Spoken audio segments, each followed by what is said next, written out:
Hey guys, Jay, welcome back to the channel. Guys, San Diego Comic-Con 2023 is almost over. Only, I don't know, it might already be over. I'm not 100% sure. But you know what? The after parties and everything like that, it just keeps going on until tomorrow morning. It's going to be nuts. Guys, this has been a crazy, crazy, crazy day for action figures, toys, collectibles, everything under the sun. So many different things have been revealed. So many things have been announced. So many different things have been bought, purchased, sold, everything. And then we get things like beg, borrowing, and stealing and still getting them after we asked for them. This is so crazy. This weekend has been a roller coaster of emotions. This weekend has been absolutely terrifying for some people. This weekend has been absolutely expensive for everybody, not just now, but until the end of the year. And then we have PowerCon in 2 weeks. We have PulseCon in about 2 months. When does it stop, everybody? When does it stop? It never stops. It never stops. Toy news never stops. And because of that, I need to bring in some good friends to help me navigate through this crazy weekend. It wasn't a weekend. It's like half a week. It's like nearly a full week of toy news, toy everything, comic books, movies. Well, I guess not so much movies, but everything else media related. As a matter of fact, even Master Universe Revolutions got some of the spotlight, and we're going to talk about all those things tonight. So, without further ado, let me do this properly, and let's get this party started, everybody. Let's do it.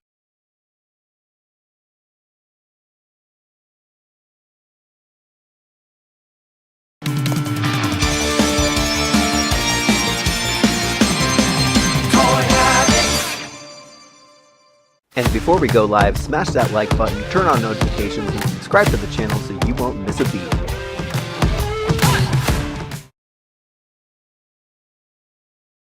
Guys, please help me welcome our very special guest, the Toy Sorceress from Toy Habits. What's going on, Toy Sorceress? How are you doing tonight? I'm doing great, Jay. It's been a long week or weekend or whatever you want to call it, but it feels like forever ago that we started. You look exhausted. You look so worn out. This has killed you. The whole weekend has just killed you. Very tired. Oh my god. You need a sabbatical after. You're gonna take some time off. This is just nuts. This was my time off. This was your time off. I gotta go back to work. Like, don't be lying. This was time. This was work. This was work after work. This was the second. This is your third job. This is your fourth and fifth and sixth job. It's absolutely crazy. Oh my gosh, guys. We can't do this alone, though. We need to bring in some additional friends to help us navigate this gigantic 4-day freaking week. It's not even a weekend. It's a week. This was crazy. So many things to dissect here. This was absolutely nuts. Guys, please help us welcome our good friend Brick Something into the fray. What's going on, Brick? Hey, good afternoon, good evening, folks. Great to see everyone. Absolutely. How's it going, Brick? Really quickly, Brick, what did you think? This weekend was. I know you were in a different part of you were a different part of California at the time, but yeah. But what was I literally just walked into the house, fresh off the road, about 7 minutes ago. Oh my god! And I was like, yes, I need to talk to somebody about all these toys because there's just crazy toy news. So my hats off to both of you, as I was saying before we went on. The coverage has been amazing. You were like my lifeline while I was traveling to all the toy news. So both of you, Toy Arc, like the Discords, it's been a blast, but I'm happy to like be able to blah blah blah about some toys right now. So let's go. Absolutely. And we still need more people. We need more people on this. We need as many people as we can to get talking about toys. So let's bring in the Oracle of Oracles, the Ozdramandus Toys, to talk about what's been going on this weekend. What is up, everybody? How are you, brother? How's it going? Man, I think I'm gonna need a week and a half recovery after all of this. It has been an intense week. Yeah. Yep. It's just whirlwind. Everything's like a blur. So many things going through my head right now. So many promises being made. So many promises being broken and then brought back to the fray. Just crazy amounts of stuff. And you know what? We love it though. We love it, and that's the reason why we do these things. So, first of all, let's just get this out of the way really, really quickly. Congratulations, Oz, and thanks, huge thanks to everybody who contributed to get Oz to PowerCon weekend. Oz, thank you so much. Sorry, everybody, congratulations, community, to Oz And Oz, Appreciate you all. we will see you at PowerCon, my friend. It's happening. And you know, I'm gonna give you the floor. You can go ahead and you know, because everybody here, this entire community, came together and helped Oz to get to PowerCon. So Oz, you know what? Take it away, my friend. You know, whatever you want to say. Obviously, there's a lot of people here who helped make this happen. So Yes. Oz, my friend, please. Well, absolutely, everybody. You all are so amazing. I cannot thank you enough for this. We did have one little hiccup with the whole thing, and unfortunately, Connor will not be able to make the trip with me. And That's too we've bad. uploaded a statement to the GoFundMe. Now, for anybody who donated and wanted to see Connor go to this with me, we are giving you a chance that if you know you feel that, hey, Connor's not able to make it, you want a chance for a refund, more than welcome to retract your donation. And you know, I wouldn't deserve it if I wasn't completely transparent and letting everybody know that unfortunately Connor will not be able to join me this time. You know, always plans for next year and the future, and hoping that he can make this journey with me, because he loves toys just as much as we do. So for anybody out there who thinks kids don't play with toys anymore, you've got it totally wrong. Kids love toys, absolutely love toys. And one of the best moments of my life was absolutely hearing him say, "Dad, I want to be a toy collector." Oh, I was like, wow. you have fun with toys for right now. Worry about the collecting thing later, okay? Yes. Have fun, play, bash with the toys, have fun, lose your accessories. It's gonna happen, and we'll worry about that stuff later on, you know. But again, this community is just so amazing. Thank you all for being able to help make this happen. And for those of you joining us at PowerCon, I can't wait to meet you in person. It's going to be great. Absolutely. Well, you know, Oz, I hear what you're saying, and thank you for letting us know. You know, as a contributor myself, I got that email early this morning, and it did make me feel even sadder that Connor wouldn't be able to join. But no matter what, I'm happy that I'm going to be able to see you, and I will definitely not be retracting my pledge. You know, this is something for you. You've been working so hard, you know, trying to help. You know, your family situation, such as it is, and we're not going to talk about that.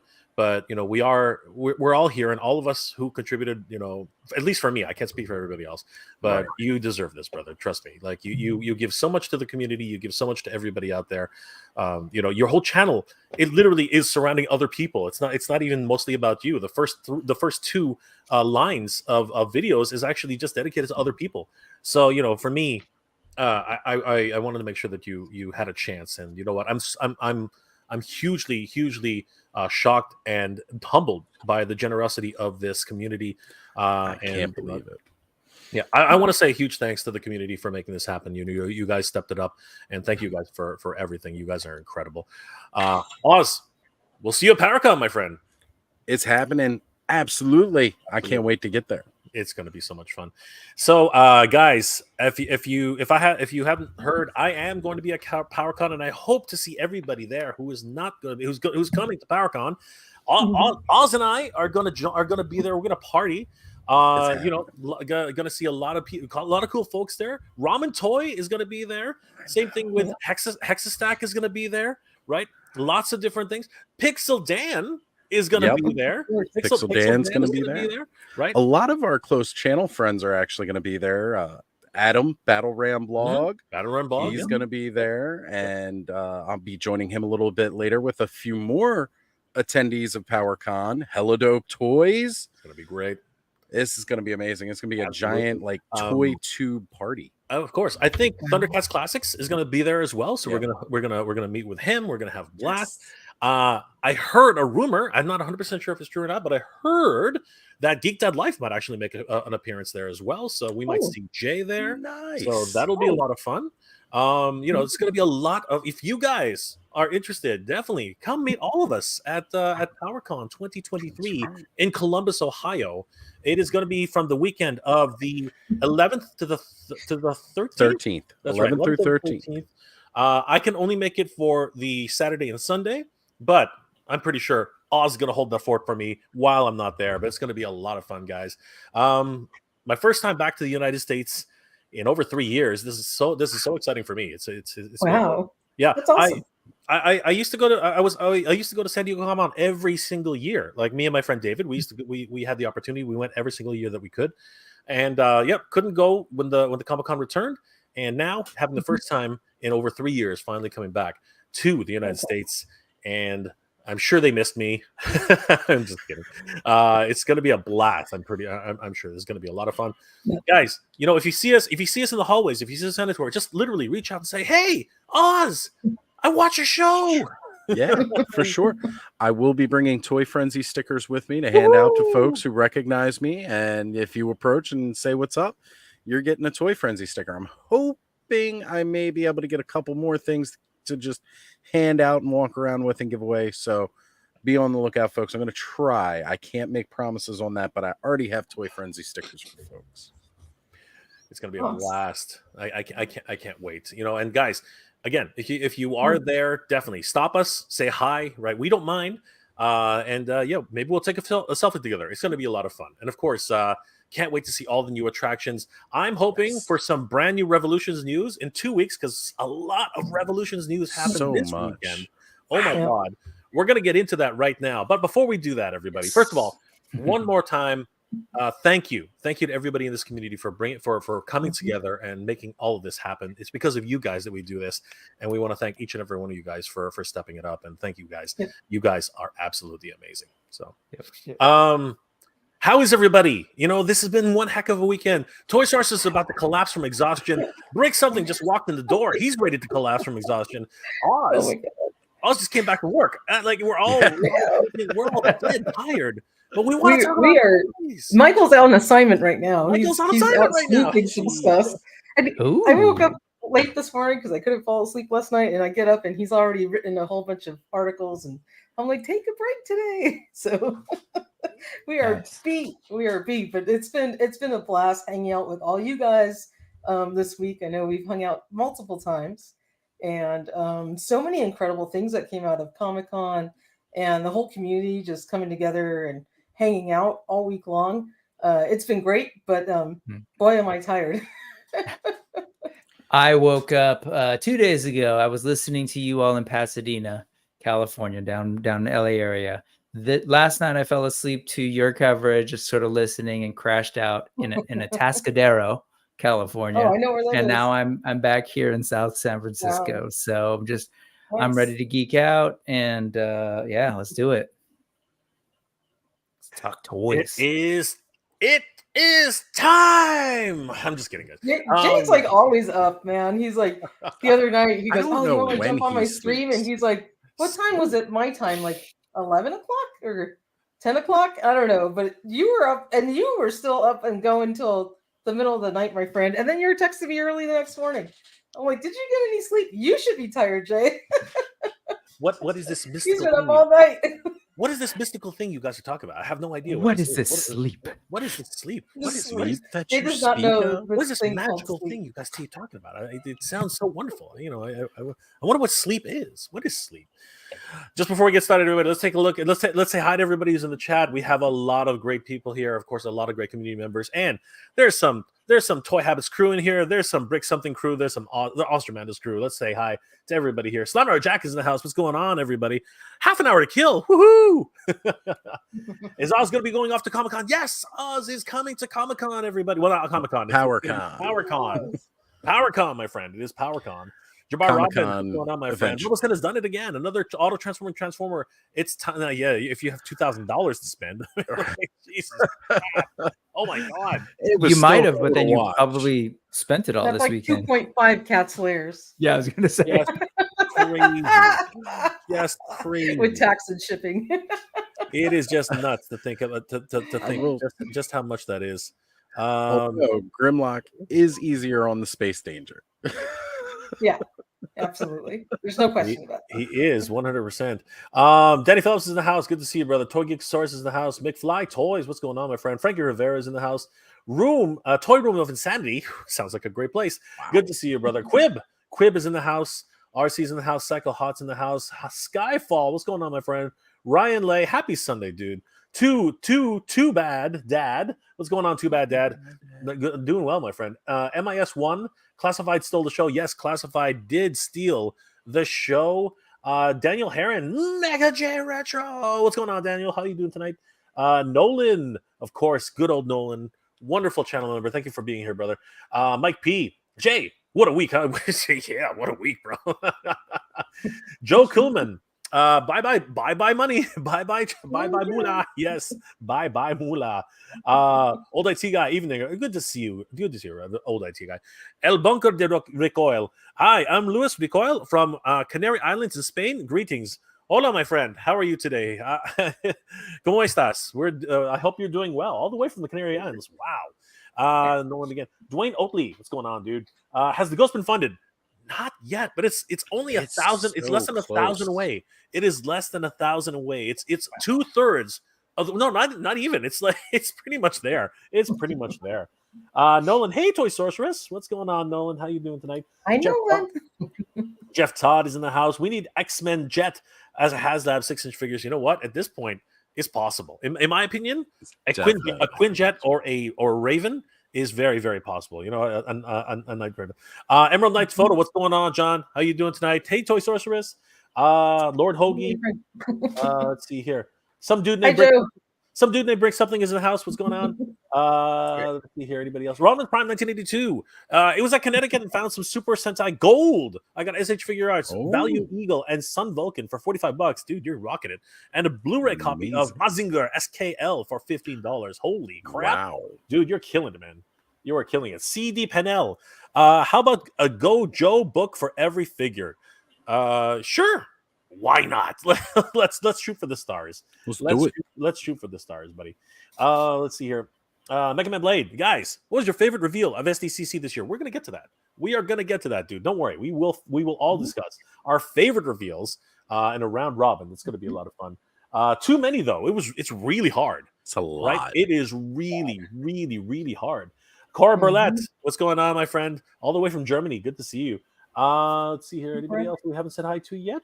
Quib, what? That's right. What? Ryan Vengtech. I see Banbat finally sold out. Mondo Prince Adam is available. Holy crap. That was like the most expensive one there, and he's still available. And I'm crossing my fingers that Prince Adam will stick around for just a little bit longer, because then I can finish paying off this freaking Skeletor and then finally get the freaking. Anyway, we're gonna. What about the Panther, Jay? What about the Panther? Screw the Panther for now. Panther can wait. Damn it! Don't remind me about the damn Panther right now. Panther is like almost a Cat's Lair, right? Oh, that is a future Mega J problem. Of a Cat's Lair. That is a future Mega J problem. That's a future Mega J problem. I love it. Everything's per Cat's Lair. All measurements except for McFarlane measurements. Our new unit of measurement. I know it is the measuring stick, right? It is the measuring stick. It's a convert Cat's Lairs to ghosts. So. Alex Valdez, does anybody know when the Cobra Mothership will be available? Super 7 website exclusive. It was only a tease, as far as I know. They haven't actually confirmed if it's a real thing yet. Toy Sorceress. It was on display. It was on display at the Super 7 store in San Diego. There was a huge display with the Cobra Mothership and a bunch of Trouble Bubbles, which was really cool. And those were Super 7 Trouble Bubbles because I compared it. They're not vintage ones. I heard you can fit your O-ring figures in them too. But I heard that they're not going to do vehicles. I heard we covered all of it on our website. If you want to check out the article on toyhabits.com, there's a ton of great photos that everybody over at Comic-Con took. So head over there and you can see all the photographs we gathered, everything up. But that thing looks awesome. But I heard a rumor that they're not doing vehicles. What's going on? What is going on? They can if it's something that Hasbro wouldn't do themselves. Ah, clever. And because the O-ring line is probably on hiatus, or maybe only being included with, like, let's say a Transformer crossover, maybe that's why they allowed him to do Trouble Bubbles. And of course, I don't think, they don't go Sumbo all the way for Hasbro. So that mothership was something Hasbro probably would have never done. As long as it's not competing with Hasbro's product, I think Super 7 has the green light. Got you. See, this is why we go to Toy Habits, because they have all the inside dope. They got the inside dope. I got to tell you, everybody. You head over to toyhabits.com, give them a like and a follow. Tell them the crew sent you. Tell them the whole crew sent you. All right, let's see who else is in the house. We got a few more names here that I just want to spin right through. So Psycho Hot is in the house. Good to see you, brother. How you doing tonight? We have from the MOTU news, very disappointing. Master 2-3 interesting figures. Only Mattel Creations and no longer in the shop is not nice either. Hopefully you can pay with PayPal again. That's weird. PayPal went down for Mattel Creations this weekend, and a lot of people were pissed, including myself. But that was a very, very strange occurrence right there. RoboGeek 1973. So much good stuff at SDCC this weekend. Makes me wish I had the money to actually buy the stuff. Right? Ryan Ray. You're a great ambassador for all of us Canadians, Jay. Thank you, Ryan. I appreciate that. You're not a bad Canadian yourself either, bro. You're not a bad Canadian yourself.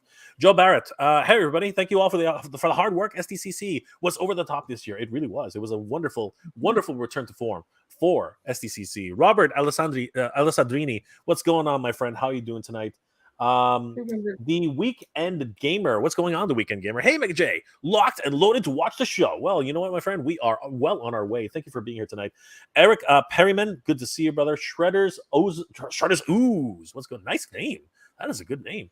Dawning of a Decade. What's going on? Boomstick Saint. I love that name. Boomstick Saint. Right? That is a great name. All the way from Brick Something Land. Boomstick Saint. Good to see you, brother. Erwin Papa, what's going on, dude? How you doing tonight?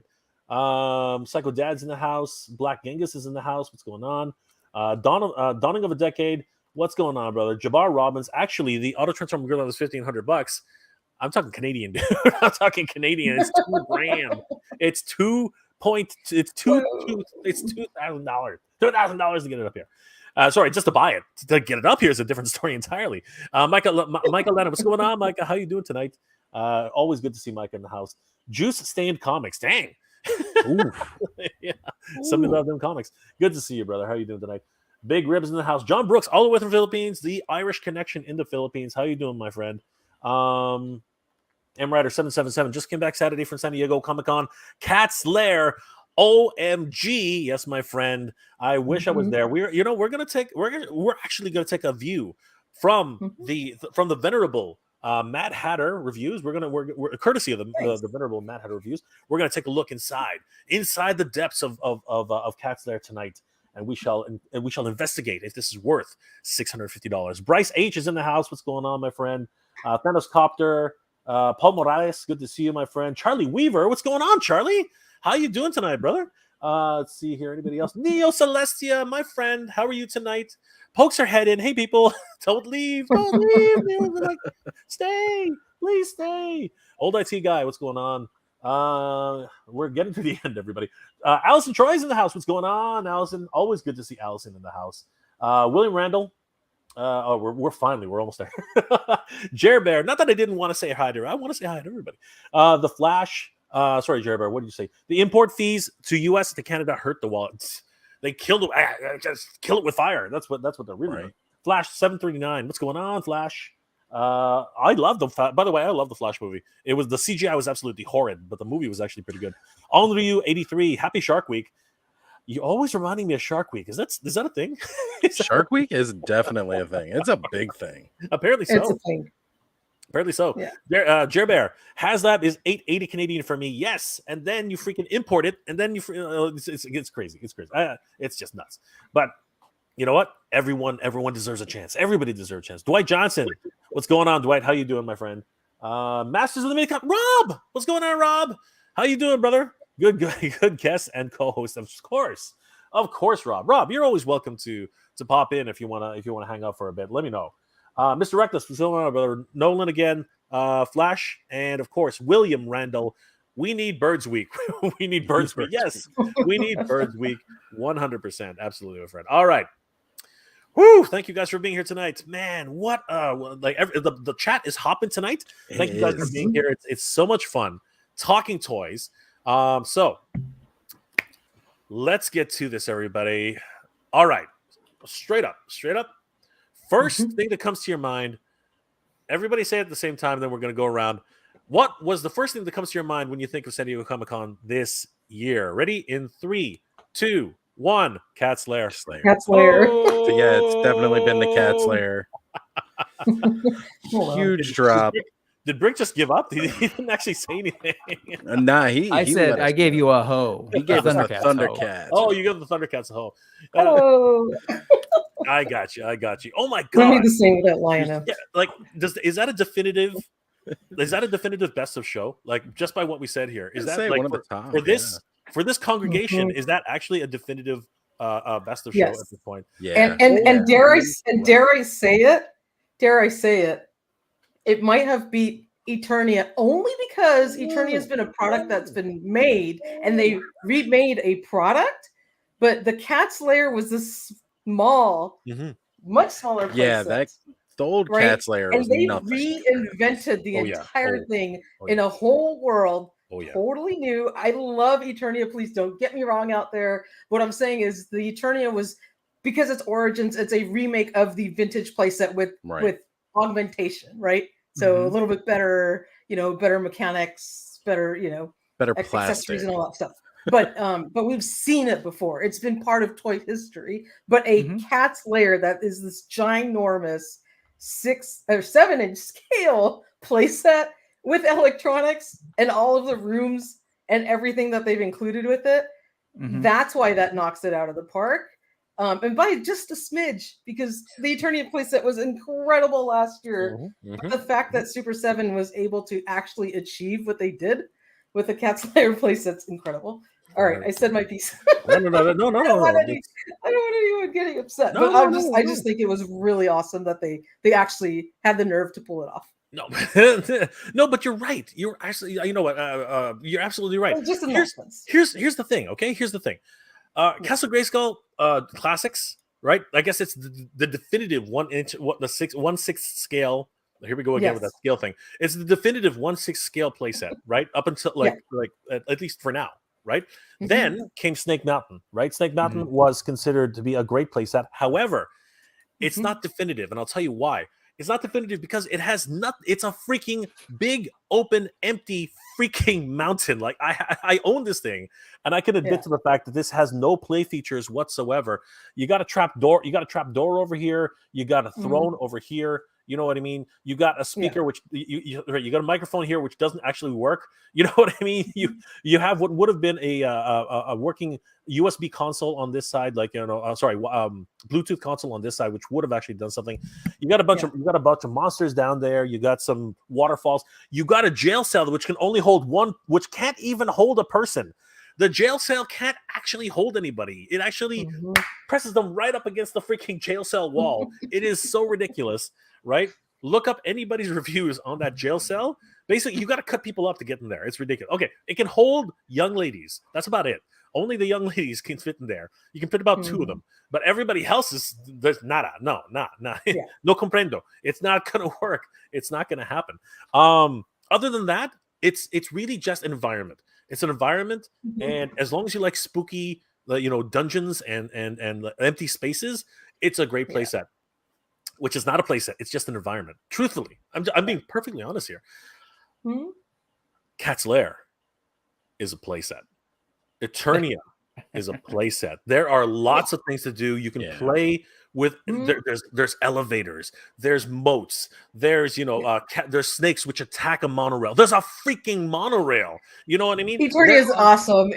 Don't get me wrong. It is incredible. It is toy history. Yeah. I think maybe the only reason I say it is because we've seen the Eternia playset, and it's like the Origins one. It's like, okay, this is something that's been done, and we originized it. We made it like cooler, more stuff, and all of this new things to the Eternia playset, which is great.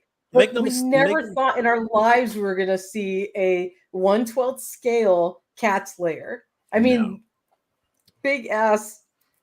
Yeah. That is the only reason, with working electronics and a bunch of play features, metallic claws, the metallic head that's removable, light up eyes, light up chest, all the little rooms in there, the freaking mountain scene that extends out from behind. So all of that, I think, just gives it kind of San Diego Comic-Con history. No, make no mistake, Toy Sorceress. I 100% agree with you.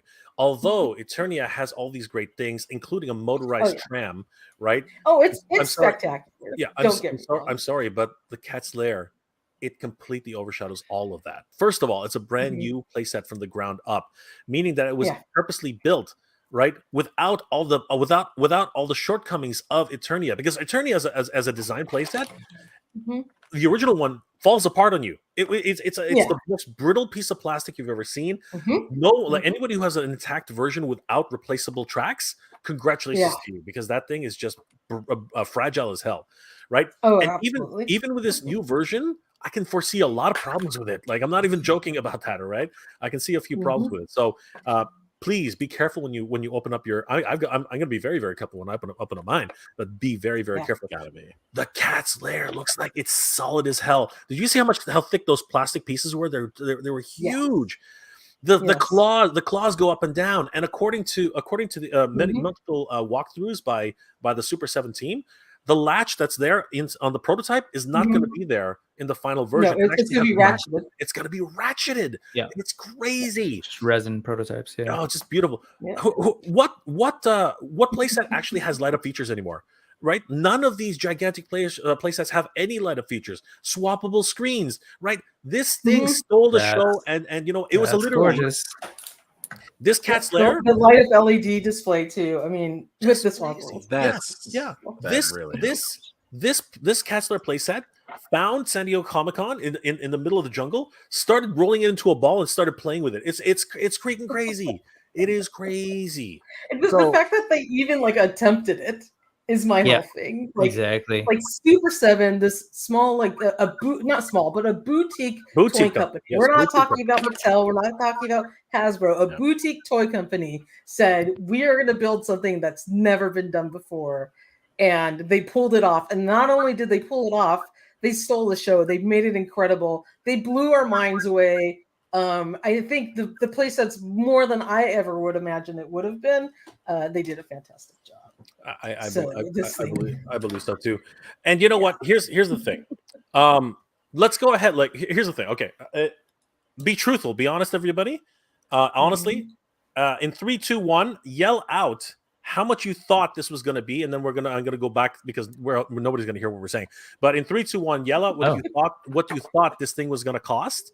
Okay, and then I'm gonna go from brick and up, and we'll just discuss why you thought that in a second, and what you thought when you saw this. So 3, 2, 1, $800. Oh my God, just crazy. You see, I can't believe how we were all right on the money. I don't know if anybody actually heard what we were saying. Brick, what was your original estimation on this thing? Oh, I think when we were talking, I said it's going to hit around 800 is what I was thinking. And I knew that at that time, I said, people are going to freak out. They're going to balk. But even at that time, when we were really operating on sort of hypotheses, hadn't seen the thing, it was, kind of a what if they did, because nothing was confirmed, right? Just whispers in the ether. But based on the size, based on what it had to be, based on what Super 7, frankly, sells other toys at, right? And what's happening right now, we thought 800, and I thought at that time, oh, that'd be fair, and then this happened. So, that's what initially I thought. Yeah. Or I think I said when you and I were streaming, I said 600 if it's a complete shell. That's actually, right. is what I said. That's right. And you're like, no, it can't be a shell. It can't be a shell. Right? Yeah. You can't have a shell. You can't have a shell. I was starting to freak out. Oz, what was your original guess? I was thinking around 800 as well, just because, again, I knew they were going to try to incorporate electronics, which, like you said, Jay, that's not something we often see with a lot of play sets these days. The scale of it, taking that into consideration, this is a play set for 7-inch figures, so you got to make it pretty large, as far as interior wise, unless it's again like Snake Mountain, where it's more of a shell, but it's not, I knew they were going to be doing something deep with this, and I knew with electronics being involved, because you want that light up chest piece, you got to have the signal. It's got to happen. And so I was thinking 800, and I felt that would be a little fair. I mean, it definitely takes it out of several people's price range, but let's face it, we all know this community. If you want it, you're going to make it happen somehow. Yep. So it would have been attainable. Absolutely. You know, Toy Sorceress, what was your original guess on this thing? I was thinking between $800 to $900, so like maybe $899, which was high. But I thought to myself, if the Thunder Tank was between $450 and $500, depending on where you bought it, the Cat's Lair could easily be almost double the price. Yeah, and I totally agree with you, because the real problem with this was, and this is something to take into account. All of us started hearing these crazy sizes. We were like, what are you talking about? What are you talking about? It started at like a decent, kind of height, maybe Cat's Lair, maybe Castle Grayskull height, and all of a sudden we started hearing things like, no, it's bigger than Snake Mountain. What do you mean it's bigger than Snake Mountain? What the hell are you talking about, right? And as the teasers started coming out, right, we were like, wait a second, if this thing is this big, this is going to be $1,000. What are you talking? Jay and John were like, this is going to be $1,200, right? Like it was absolutely crazy. My original guess was, not my guess. My prayer was $800, because I knew, just like Brick knew, just like Oz knew, just like Toy Sorcerers knew, if they get even within a sniff of $900, no one was gonna buy this thing. It's when people start pulling the plug. I was also worried, because I'm like, inflation, and then a year later when it comes out, and production costs, I'm like, it's gonna be more expensive than like what the proportionate ratio would have been to the Thunder Tank, because we're 2 years later. All right, so a Punk with Toys just mentioned it's actually $750. You have to add shipping because you can't get around like with a Hasbro. You know what, a Punk with Toys, you're absolutely right, and no one's denying that. But even at $750, that's well underneath the 800 price tag. Well, not well underneath, but that's $50 underneath what I was expecting it to cost. All of us were expecting it to cost, and you know what? It's a beautiful price at that level. And really, you know what? It's absolutely amazing. I mean, we also I remember 800 plus shipping, right? Yeah, right. And that's why I was in between. Same here. I was totally thinking 800 plus shipping. But when we were talking, in my brain, one of the yes, the Thunder Tank, because that's recent, but also to go back to that thing that you ran down the features of the Snake Mountain that Super 7 themselves did and what they offered. And if we go back to that, what was that? 2019? Yep. That was being offered at $600. Yep. Right. Plus 150. Right. Yeah.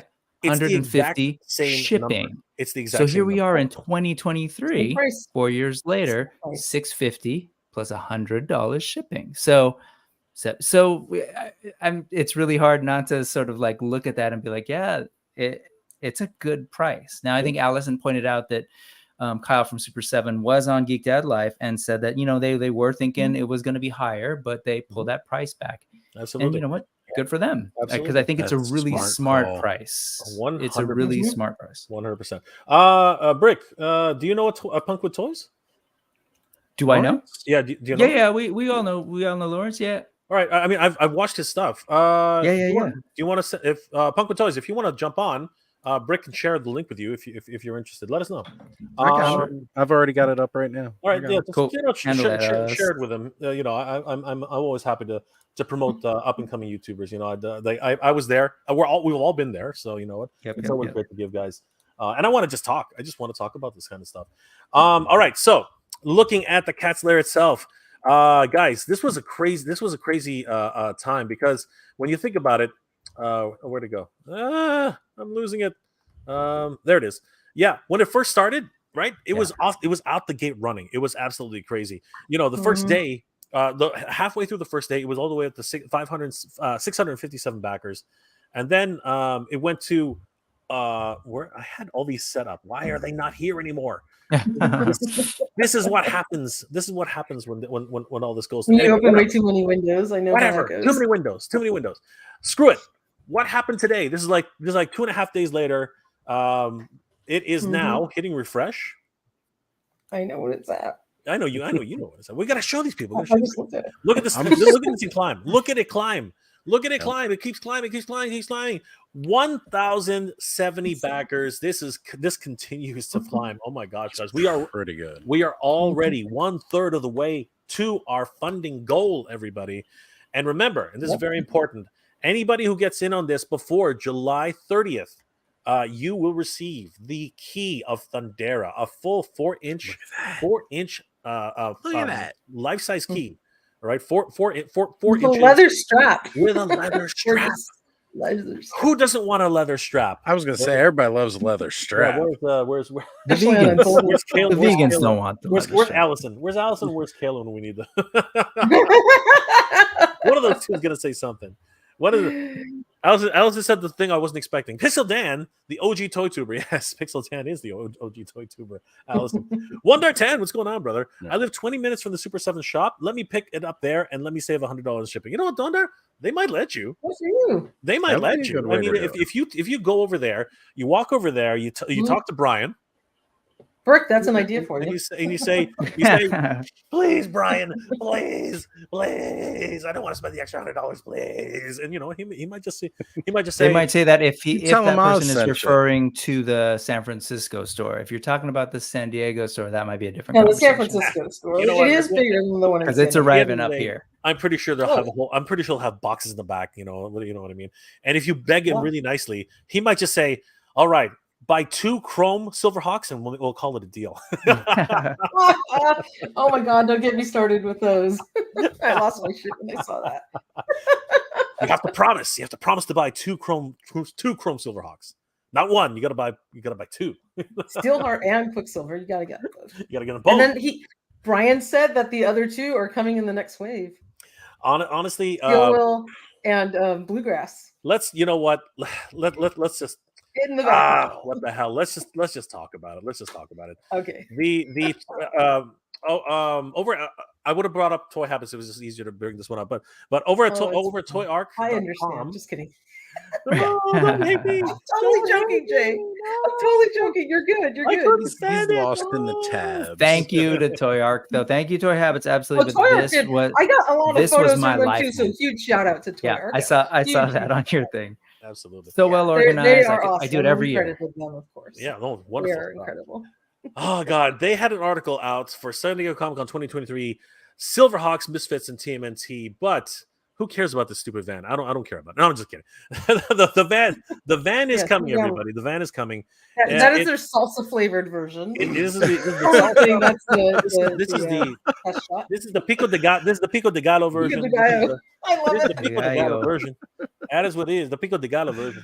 That's what this is, my friend. This is the Pico de Gallo version. That's awesome. It comes in multiple flavors. It's great. Goes well with chips.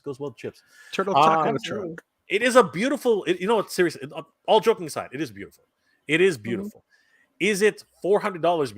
Is it $400? Wait, how much is this thing? $350? $450, I think it was. $450. It's the same price. Oh my That's the God! Wait a minute. thing. This. Oh my God! So Right? this is.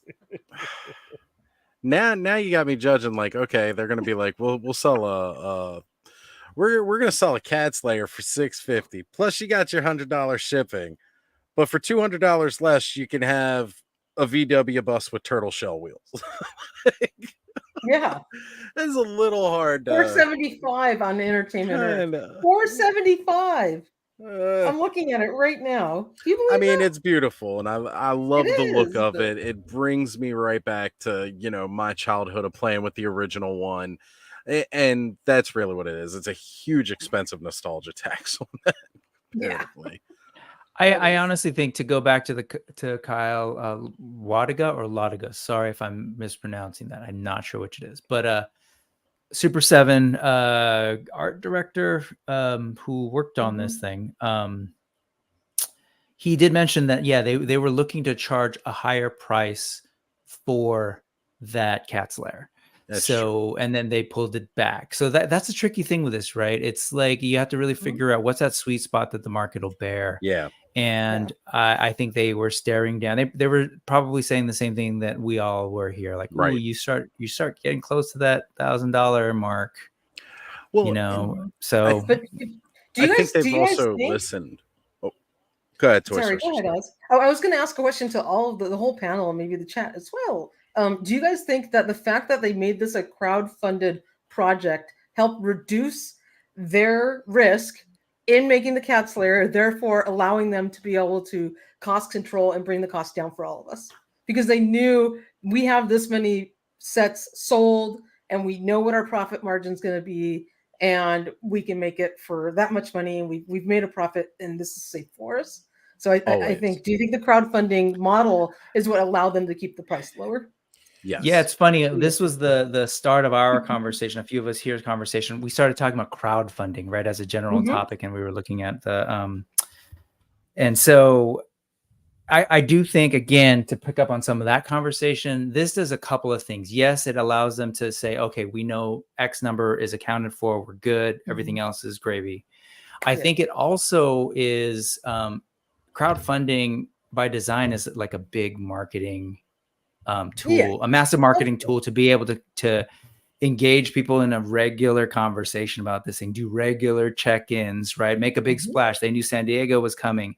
And frankly, I think Super 7 has been in a position in some circles to have to like field a lot of concerns and questions about the brand in general, what the company's doing. So I honestly do think that they reduced that price intentionally to kind of get a certain level of positive attention and get on them. And I think, but it's tricky now because they're going to do exactly what I think Oz was doing a second ago. Wait, how much was that van?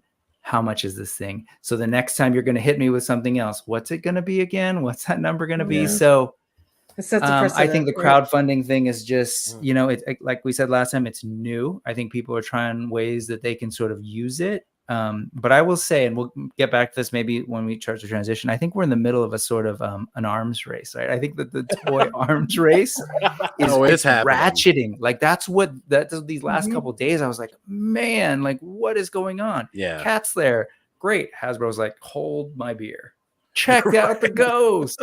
You know, it's like, it's just at any second, it's like something new. Do you think the ghost is impacting the numbers on the Cats Lair? Well, I do think there's some of that, but I do think Thundercats, and I think probably Super 7 has their eye on this much better than I can. They know exactly what the Thundercats fans, how rabid they are, particularly for their brand of Thundercats. They've been selling for a while. They just successfully sold them a Thunder Tank, right?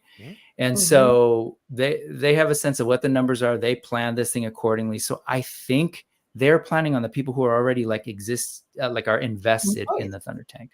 Okay. Sure, there's a lot of crossover with Star Wars, but I think how can you be invested in Super 7 Thundercats, right? Have a Thunder Tank. Yeah, they know what those are. Have all the figures. Have the next wave on pre-order, and we're going to announce a Cats Lair, and you're going to go, nah, I think I'll pass. Yeah. I know. I don't think that's possible. But I need a ghost. I love it, but I have no space for it. Sure.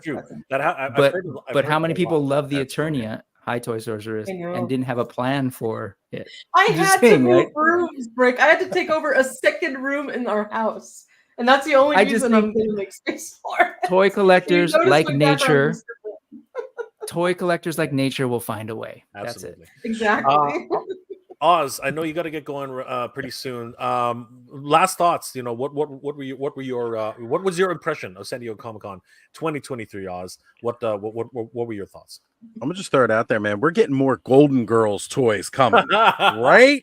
We're getting more Golden Girls on the way, and if you can't be excited about that, I don't even know why you're here. Just You need a mini Sophia in your life. Oh my god, that's even crazy. I'm sorry, man. Like I saw those and my face lit up. I was like, this is cool. And again, this is from another toy company who, like, up until this past week, I didn't recognize. And they're coming out with Bloodsport. We got Golden Girls. We got all kinds of amazing stuff coming from them. Yeah, Dragons. Like, where did these guys come from? And they're blowing me away. Like they. Oh my god, and I'm blanking on the name of them now. Oh, it's killing me. Yeah, I don't remember their name either. Yeah. Oh, but in any case, though, like that's like my big runner-up to Cats Lair is this, you know, again, no-name company comes out of nowhere and just blows us out of the water with some amazing sculpts, some really great looking toys coming down the line. And that's what this is all about, right? San Diego Comic-Con gets us amped up, gets us excited. And especially when sometimes the fatigue hits, you know, it really does. Like I had been feeling that fatigue a little lately. So it was really nice to have this great week with everybody. But in any case, as Jay was mentioning, I have to bow out. I'm actually going to be due on Hella Dope Toys as they're talking about PowerCon, they've invited me to come on tonight, and so guys, it has been a pleasure. Just before you take off, Oz, we have somebody coming in to replace you. Not that anybody can replace you. Nobody can replace the great Ostromandus Toys. No one can do that. But another wonderful content creator, another wonderful YouTuber. Punk with Toys is joining us. What's going on, brother? How you doing tonight? Lawrence. Hi, thank you for having me. Lawrence. It's all good. Yeah, brother. we can hear you. Yep. We can hear you. I do want to say this. Just last night, Lawrence was talking about how he never gets invites to any of these bigger channels. What do you mean? He was just saying that in my chat last night. He goes, I don't get invites, you big timers. No, and I said one day I hope to be big time like you guys. That's what it was. That's right. Well, look, today is your day, brother. You're here. You know what? All of us started somewhere, and there's no. Okay, let's get this straight. Let's get this straight, everybody. Because look, we got another guest coming in. Thundercats Classics is in the house. What's going on, everybody? What's up, everybody? What's going on? Keeps growing. Great bunch of creators right here. But here's the reality. I'm gonna put this out to everybody. We are a bunch of girls and boys who never grew up, and we're just talking about toys. There's no big YouTubers here. There's no big toy tubers here. We are just people who love toy toys. tubers. Guys, we're just people, okay? There's nobody bigger. There's nobody smaller. And you know what? If inviting people to my stream is going to help out, I will do that every day. As long as somebody says, hey, you should bring this guy in. Absolutely. So you know what? Welcome. A Punk with Toys. Welcome, toy addicts. Guys, you guys are always welcome here. Don't even think about it. If you guys just have an idea and you're like, Jay, hit me up. You like Jay. Oh my God, look at this. It's a full house. Toy Connection. Jay, and it's getting fuller. Everybody say it at the same time. Holy crap. Holy crap. All right. I can. What's going on? How you doing? Man? I'm good. How are you, brother? All right. You know what? As we are going to reset a little bit, Oz, please, before you leave, let everybody know how they can reach you and what are you working on, my friend? Because I know you're about to go on another live stream. Tell us all about it, my friend. That's right. So about to jump over to our friends over at Hella Dope Toys. They've been doing this Quest to PowerCon kind of tour across several of the different toy tubers and everybody who's going to be at PowerCon. They invited myself and Adam, Battle Ram Blog, co-host of Toy Frenzy with me. They invited us on tonight so we can hang out with those guys. That's going to be a lot of fun. Of course, later this week, we are closing down. It literally today is the absolute 1-year anniversary of the start of my YouTube adventure with Toy Frenzy on Skelevator's channel. Today is the literal 1-year anniversary of our first show. So, you can catch us this upcoming Thursday. It's going to be an amazing time there. And then, of course, Saturday night, catch me on my own channel. I'll be there somewhere between 9 and 10, hanging out with everybody, talking toys, and enjoying everybody's company. So, now that the big party is here, I am definitely sad that I have to go, but I'm going to go hang out with a couple of other great guys, and I'll see you guys all soon. All right, Oz, thank you so much for being here, my brother. I did want to say on behalf of Oz, thank the community one more time for helping us to get to PowerCon this year. You guys thank are amazing. You so much, everybody. Please check the updates in your emails if you haven't already read them. Some very important details there. Of course, if you do feel that you need to retract your pledge, we're more than happy to facilitate that, because again, this is a community. You guys helped to make this happen, and we want to make sure that you guys know exactly what's going on with Oz's trip. So thank you guys so much for that. Oz, have a good day, my friend. Have a good stream, my friend. We will see you. See you guys at PowerCon, my friend. Yep. Take care, brothers. Yes. Take it, Eric. Bye, Oz. And look at this crew. Oh my gosh. Holy crap. We need a few more for the Brady Bunch squares. What a wonderful crew of people, man. This is crazy. Toy tubers all around. Guys, Syndicate Toys. Yes, we're going to get to that 100%. Syndicate Toys. You know what? Let's let everybody else who just joined us talk a little bit. Lawrence, how are you doing, my friend? And what have you been up to? And of course, talk a little bit about your channel while you have a second. Well, I was literally doing the slideshows for tomorrow's show. That's normally what I do on Sunday nights. Is I sit here and watch usually Geek Dead Life. I don't think he's going to be on. Then I move to Hella Dope Toys, but I do my slideshows for my Monday show. But pretty much it's just been watching the G.I. Joe stuff get rammed down my throat. So it seems really weird just looking at myself and not seeing anyone else. Does anyone else feel awkward when? Nah. And yet I watch myself for 3+ hours every Monday night do this. No, that's it. I do a live show every Monday night. I do a lot of toy reviews. I do joke about no one asking me on, but I don't really don't worry too much about it, to be honest. So I also like to say HBK is better than Bret Hart. You're killing Ken there. Ken had to turn his camera off. Ken is out. Ken has left the building. Poor Ken Ken. is gone. Ken is gone. He's left the building. He fell over. He just took his Did camera you see with the him. reaction? He was like, fuck you guys. I'm out of here. We will catch up with Ken in a bit. Jorge, my friend, how are you doing and what's going on in your life, my friend? I'm doing good. I was just out on the road doing some errands and I saw your DM and I was like, oh man, I hope I can jump in. So really excited taking in all the reveals, all the news, pretty much floored by the G.I. Joe reveals and the name calls, because Classic Duke, which I've been waiting for, was announced. We don't know how far along that is, but that's awesome. General Hawk looks amazing. Like I keep saying, the folks on the G.I. Joe team are just blowing it out of the park. Hasbro Legends, I'm really blown away by the Crystar reveal. But other than that, I think it's a little lackluster. But Syndicate Toys, I know you were talking about that, Jay, the other day. Mm-hmm. Syndicate Toys, that company, and I did a little digging, and it makes sense now why their stuff looks so on point.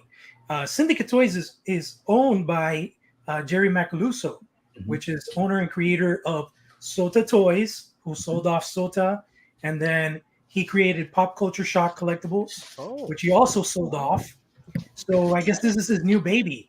So he's been in the game for quite a while, which makes sense why those Double Dragon figures look so legit, and the Jean-Claude Van Damme Bloodsport figures, the Ghoulies, which was kind of like a really random choice because that's something I would expect NECA to take on, being that they're so into like the 80s stuff. But Is that the IC belt? the what? Jorge, you don't need to That's do the Intercontinental Jorge, Nothing is happening, Jorge. Keep going. Keep going. Oh, You keep no. talking. Jorge, You keep talking. You keep talking. He just Sorry. got I can't get it You right keep now. talking. I tried to get back before Jorge was done talking, and then you had everybody on screen again. So yeah, I think let me catch myself. Syndicate Anyway. Toys, I'll send you after absolutely. that. Like, So yeah, has a history. Syndicate Collectibles, just it makes sense why they're taking so many risks in the sense of licensing, because who the hell would ever think that there would be true romance action figures?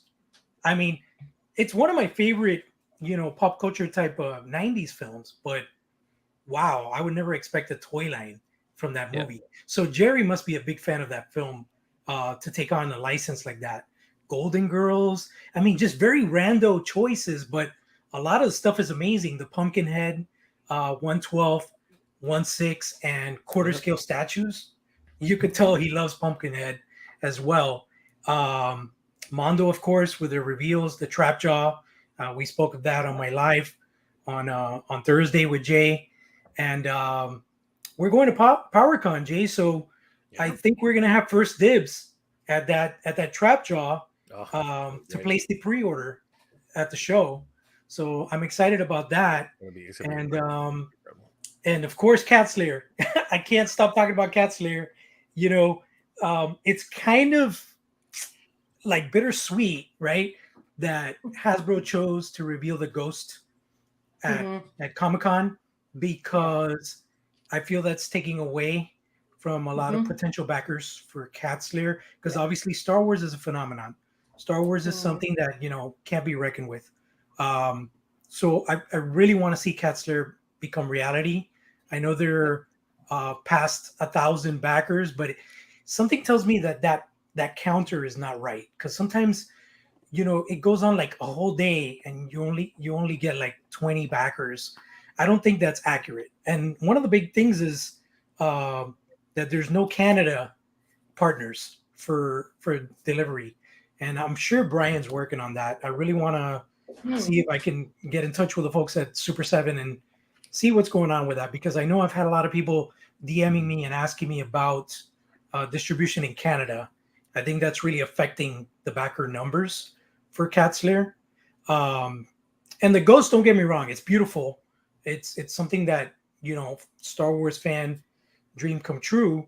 I would obviously like a Millennium Falcon treated in that manner.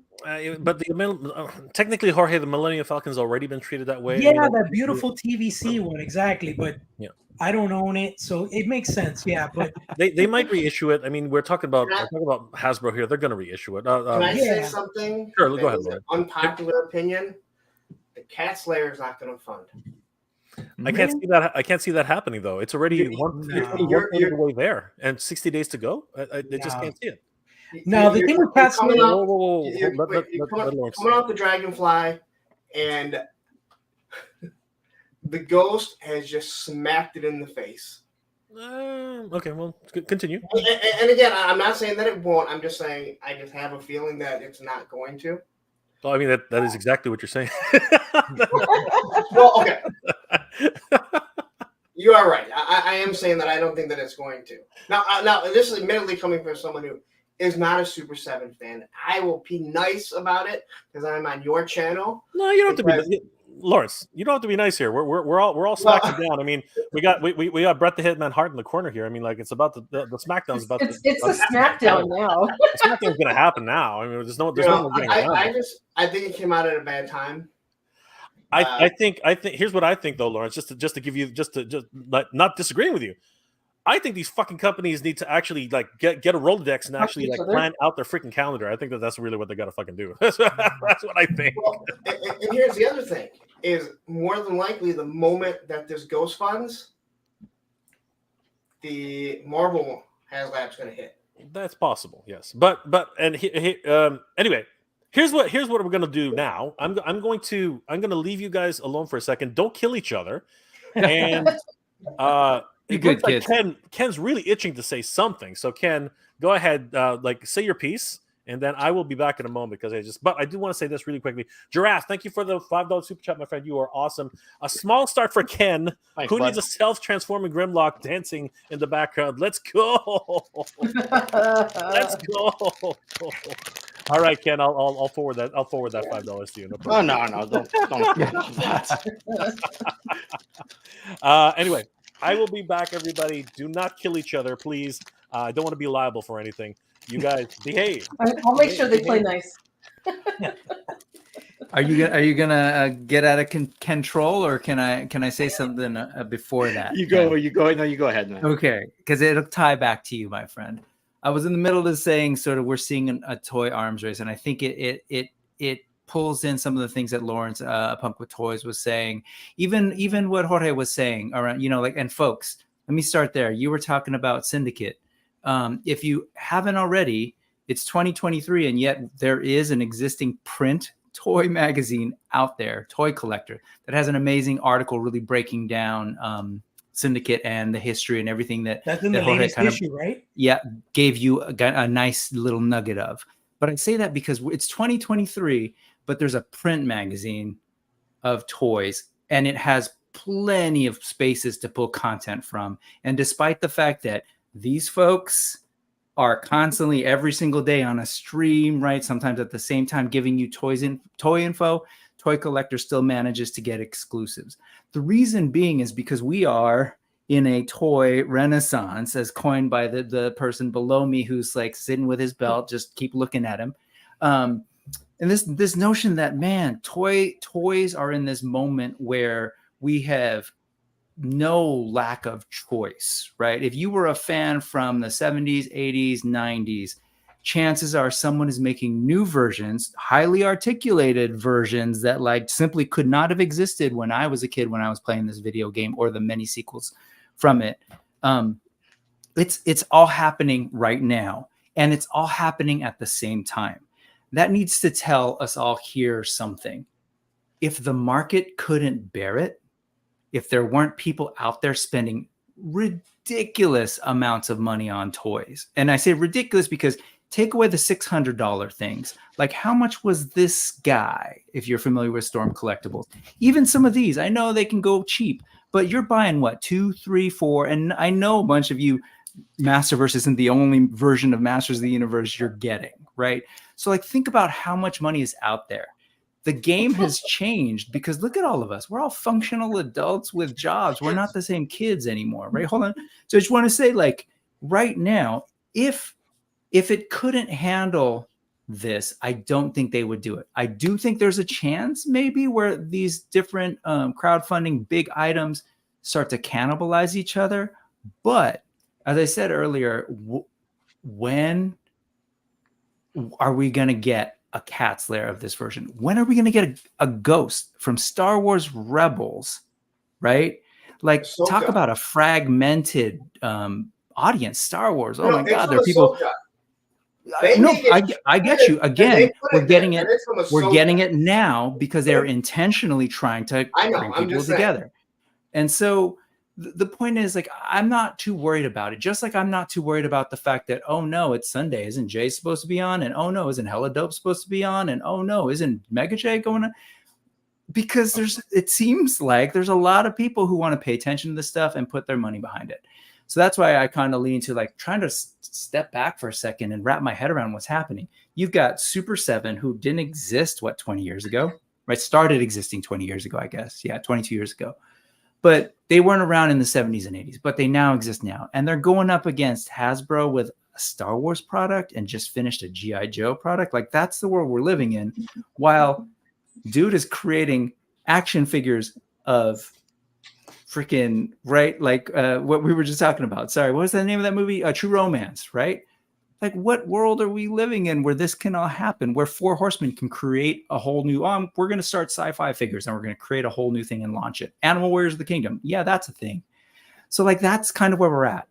I know at some point it's not totally sustainable, but it just seems to me that, I don't know, we're in this real like important moment. And again, that's where I'm tying back to you, Ken, because you had this notion of a toy renaissance. And I'm basically doing that to maybe keep you from talking about wrestling for the next 10 minutes, but you can do what you want. Your turn. I said all of 4 words all stream long. Well, like, I know 10 now, but okay, you're just looking intimidating. Sorry. Well, it doesn't matter. Actually, I don't. I'm good. No. Finish that thought process. Please. I want to hear what you have to say. How are you doing? How have you fared during this? Honestly, I can't see anything in these. So when I came on, and I could hear the rest of you laughing, I couldn't see if Lawrence actually reacted or if he maintained his resting HBK. Sorry, I used resting HBK instead of resting bitch face look because, HBK the bitch and all that. One for one change and all that. I don't know whether he did that or whether he just rolled his eyes at me or not when that happened. But as for what I think about, the reveals or or what? Maybe the reveals and all of them happening at the same time. What's happening here? Mm-hmm. I do want to say something about what you just said, Brick. I don't want to cut you off, but I'm going to because we'll forget about it. But quickly, you're a little on the quiet end, I am? Lawrence. Yeah, maybe. No one's ever said that before in my life. Can you hear me now? Yeah, that's better. Okay, so one of the things I want to say is what you were talking about, this toy renaissance. I don't think it's really going anywhere, and I'm a 47-year-old guy who still rides a skateboard. And the 20-year-olds that I talk to don't understand when I tell them, like, hey, when we were your age, everyone hated us. But as you're starting to see older people do it, the younger people, it's not just like this in thing for kids. And toys are the same way. You're seeing older people that are collecting, and as 18, 19, 20-year-olds see it, it's not considered playing with toys, you're collecting. And I think that you're going to continue to see it happen as you get this older generation that is collecting what is considered a toy. Just like, us skateboarding has led to guys in their 20s, it's not a big deal for them to still be skateboarding. But I always tell them, like, hey, Tony Hawk's like 7 years older than me. That seemed huge back then. That's not that big. So that was it. Ken, you can finish up with your... No, it's all good. I actually wasn't even really planning. Say what foundation? Your Heart Foundation. Okay, cool. The second best tag team of all time behind the British Bulldogs. Yeah, you know what? I'm okay with that thought. You stayed within the family, so I thought you were going to say Legion of Doom. I thought you were literally going to say Legion of Doom, and I still would not have been able to truly argue that. If you said the Rockers, I might have had to say something. No. Marty Jannetty was awful. Okay. That's why he got thrown through a plate glass window. You guys are all so bored right now, but... Which he's got his Dark Side of the Ring episode. Lawrence, you and I should just talk 1-to-1 about wrestling sometime. Anyway, it's funny. I actually got to be on another stream in about 20 minutes, so I wasn't originally planning to come on here. Then I saw what a great party it was, and I saw the StreamYard invite.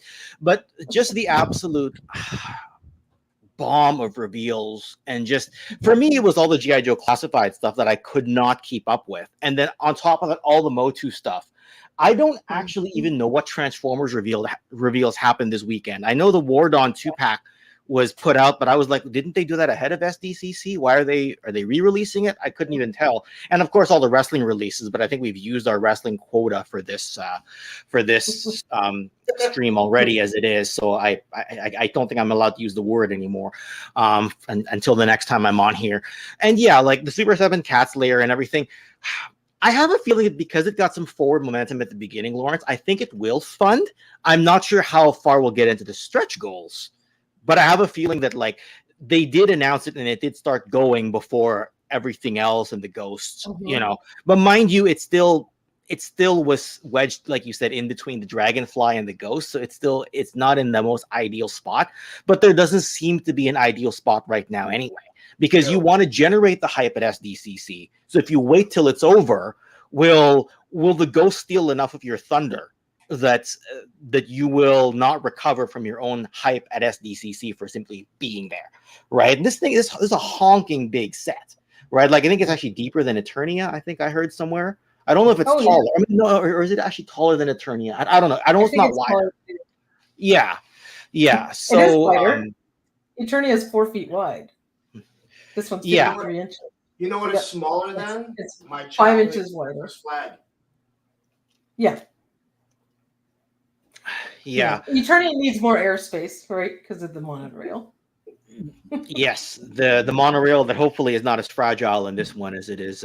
It's supposed to be made of a much better plastic. Right. One of the things I want to chime in about Cats Lair, and of course, it's not, it might seem biased because I'm a huge Thundercats fan, of course. And we couldn't tell. We absolutely rampage with Thundercats classics. But here's the thing: Thundercats is a property that, for many years, it seemed like it's been cursed. Bandai took it on when the cartoons launched in Cartoon Network, and that was an utter failure. The treatment of the toy line was just a disaster. Changing of the scales, all that stuff. When Mattel announced Club Third Earth, that's when I decided to create Thundercats Classics, and it's history from there on. But would it have been in better hands with Mattel? I believe so. I'm not the biggest Super 7 fan in the sense of engineering. I think the articulation is a little lackluster.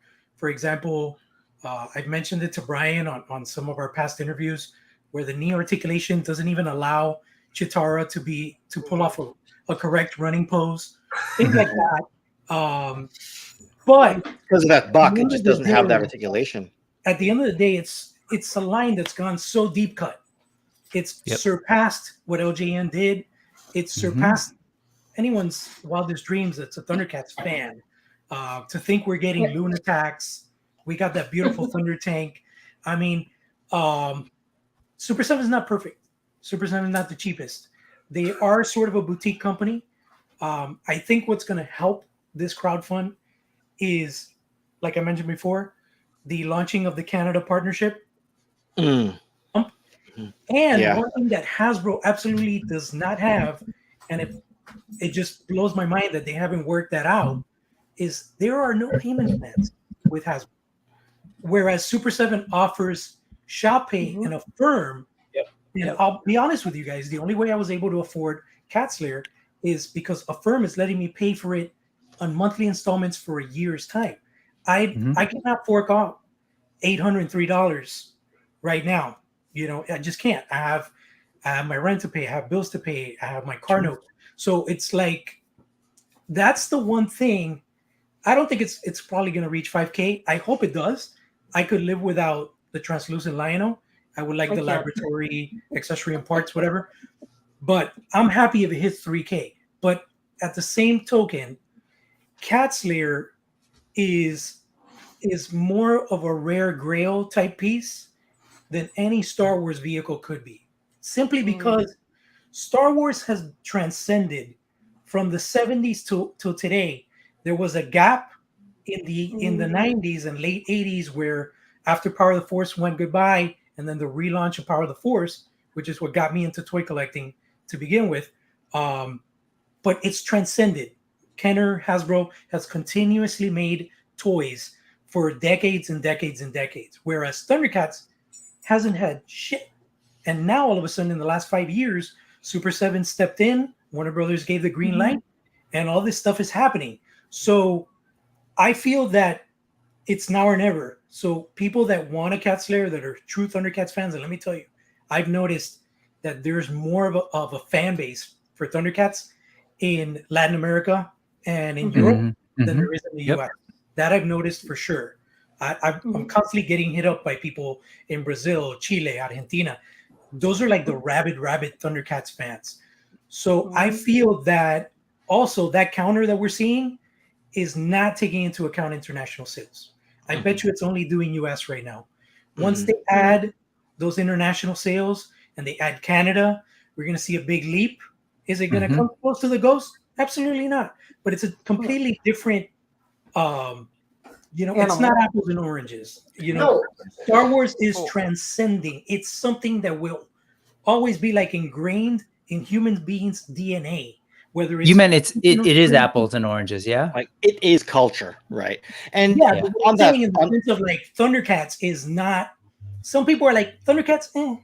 MOTU is bigger than Thundercats.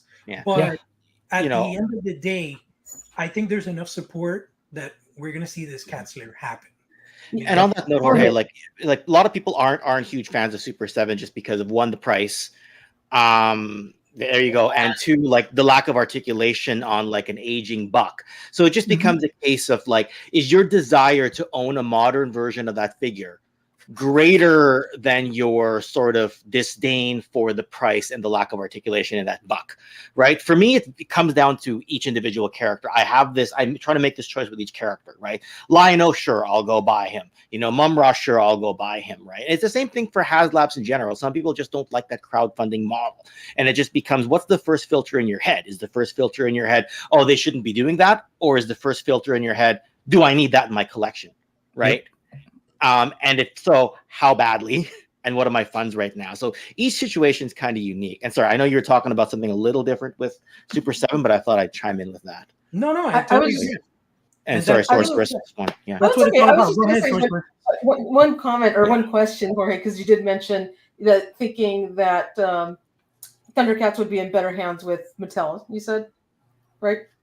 I beg to differ a little bit because I think Super 7 is going really deep cut. They are genuine fans of the show, of the toy line, of the series, and I think they're putting a little bit extra care and love into the brand, giving us nostalgic things like toy variant Lion-O, giving us a huge toy accurate, cartoon accurate scale Thunder Tank. I don't know that that Mattel would have done that they would have gone through that thought process, that love, that care for the line, to create that kind of stuff for us, and to make a Cat's Lair as accurate and as incredible as they did, giving us things like Ghost Jaga, giving us things like, the Lunatics, and all of these latest characters that they've made, going such deep cut. I don't know that Mattel would have given the care to the line that Super 7 is. I know it's more expensive. No, I totally agree with you.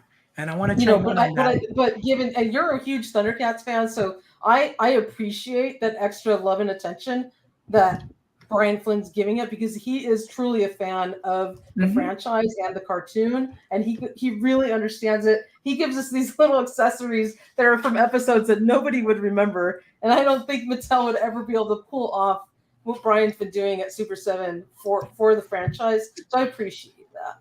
And that's all I had to say. And I know I agree. I'm happy that they've got the license. What I meant by Mattel being in better hands is, for example, backing up what Jay's perspective is, what Ken's perspective is, in the sense of cost, because the Thundercats Club Third Earth were $25, $30. They would probably be $35 nowadays, maybe $40 max. A lot of people are not fans of the Ultimates catalog because of the cost. You're dishing out $55 each character. So whereas a core A character, people may be like, okay, I'll fork out $55. But some people were like, like Jay mentioned, and I agree with him. It's like, how many pairs of interchangeable hands do you need? How many, the accessory part, I would have to argue. I love the addition of episodic, specific accessories and things like that.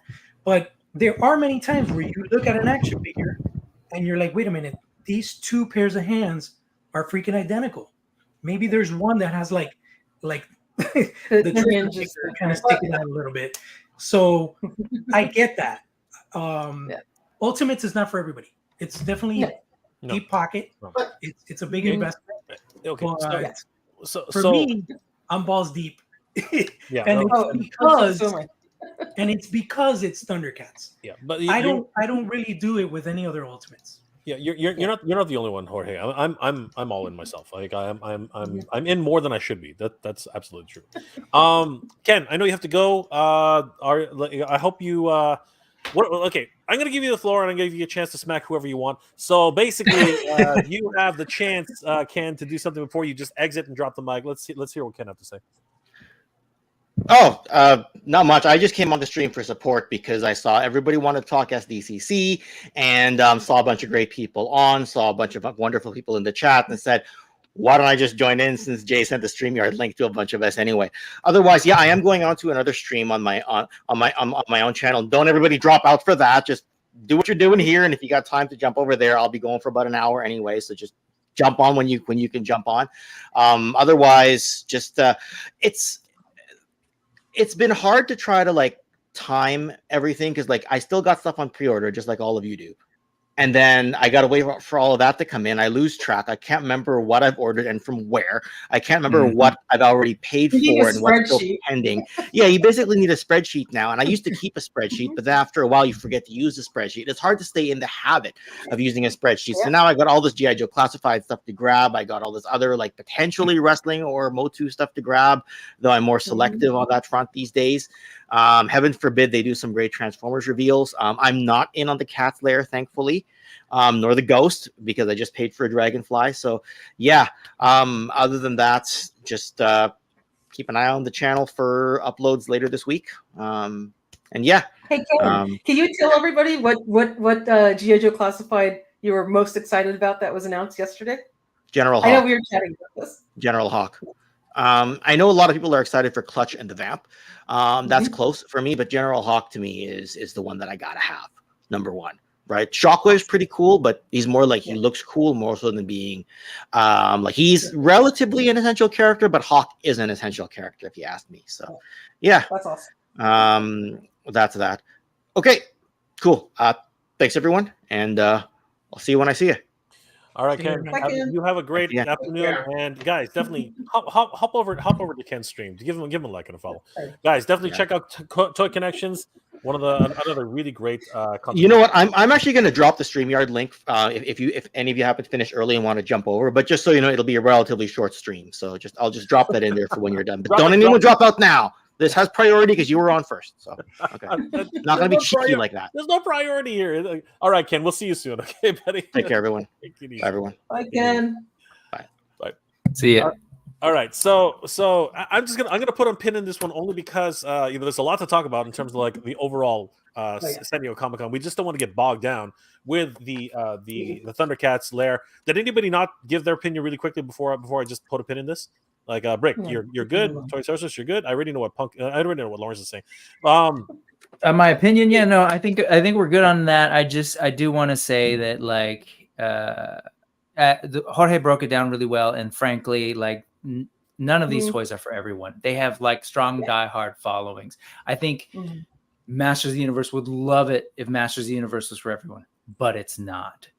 You know, G.I. Joe Classified would love it, but it's not. So they all like everything is nicheified, and everyone's trying to like make as much toys for the folks who want it, and frankly make as much money as they can. So I actually do think there's a place where the Thundercats fans are going to get the Thundercats stuff. The Star Wars fans are going to get them. And so for some of us who are a lover of many IP, we just have to make some tough decisions. But I think there's always that hardcore group behind anything. That 3,000 is not a big number. I'll stop there. Yeah.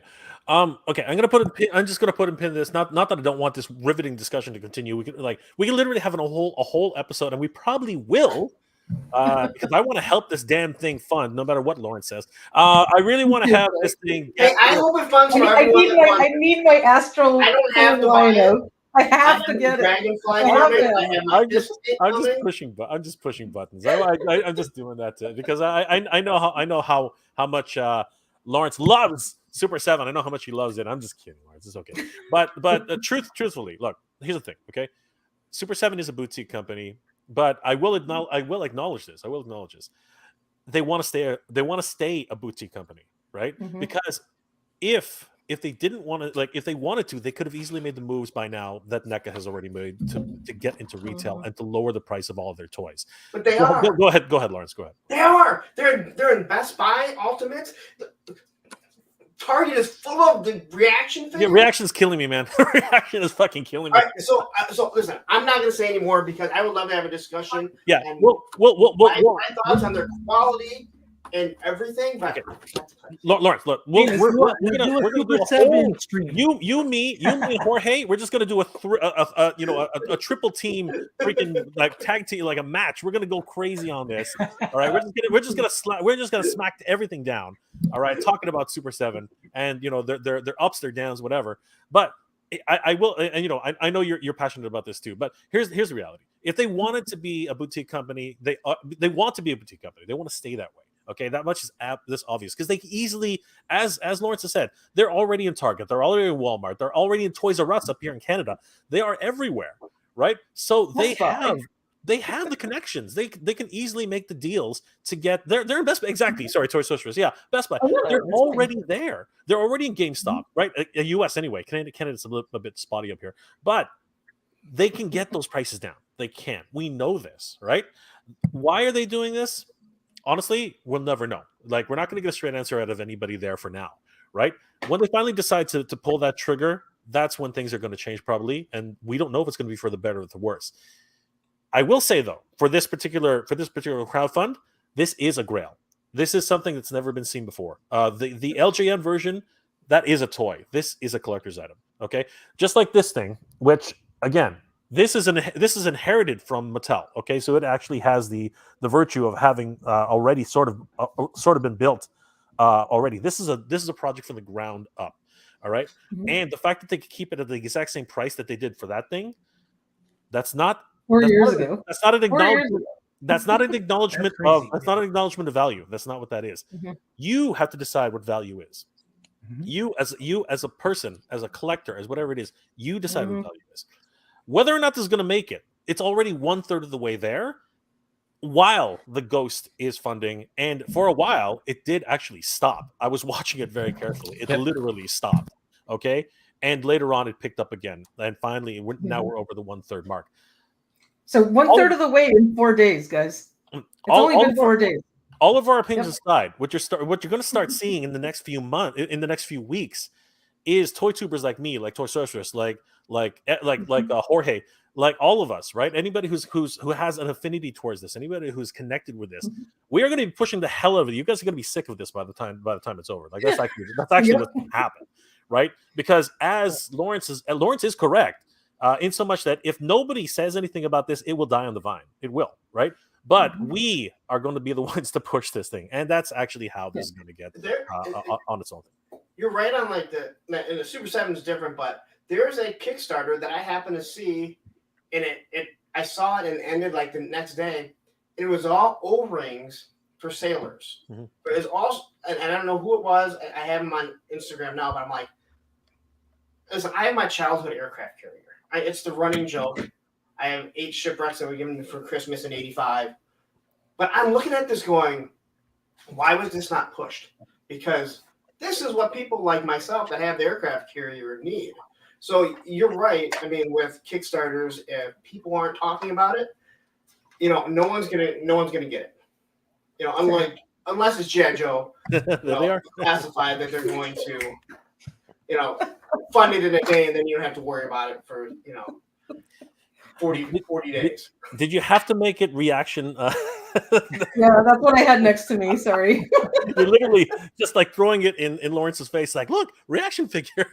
Exactly. Sorry. Hey, listen, I have it here and there, but so overpriced. Yeah, Dwayne, we have Toys R Us here in Canada, and that's not a flex. That's actually just the truth. Okay, so if you're ever in Canada, relive your childhood, man. It's actually a big thing. Hey, let me. Are the Toys R Us? They're set up like Toys R Us's were. Brother, you can watch my whole walkthrough. Yep. And yes, I mean, I've seen it, but it's still not the same. Like to watch someone do the walkthrough. It's different than to actually walk through. Let's put it this way. Every single time I walk into a Toys R Us, I practically do the sign of the cross, because honestly, it's a religious experience for me. I'm kidding. Brick is about to die here. No, seriously, we are. No, I love it. I will say this: we are extremely, extremely lucky here in Canada. Praying to the toy gods. Have a Toys R Us. Like, do not get it twisted. And here's the thing. Just like Toys R Us in the United States, we are every single day a step closer to losing Toys R Us because of the stupid decisions that are being made up here. Okay, so that is just the reality. All right, and once Toys R Us goes, that is the last of the great toy stores anywhere. All right, there are no more toy stores out there. There really aren't. I mean, like comic book stores are the last bastions right now. Like little mom and pop stores. Please, guys, please support your local comic book and toy stores. Please support them, because honestly, they are the last thing. Like, if you look, guys, bring your kids to a toy store, for fuck's sakes. Bring your kids to a toy store. They will play with damn toys. Everyone's like, kids don't play with toys. No, they do play with toys. They do. You just got to give them a chance. All right. Anyway, we're gonna get that's another smackdown to happen in and of itself. But let's put a pin in this. Basically, let's just go ahead around the horn. Guys, is the Thundercats Lair, no arguments anymore, please. Is the Thundercats Lair gonna fund and I'm only to 3,000, or will it actually get any of its stretch goals? Yes or no, really quickly, because we're gonna move on. Brick, is it gonna make all of its goals, or is it gonna just get the 3,000? I actually am doubtful that it's going to hit all of those goals. And I appreciate the way they did it, because I think what's happening with this style of doing a crowdfund is that they showed you everything.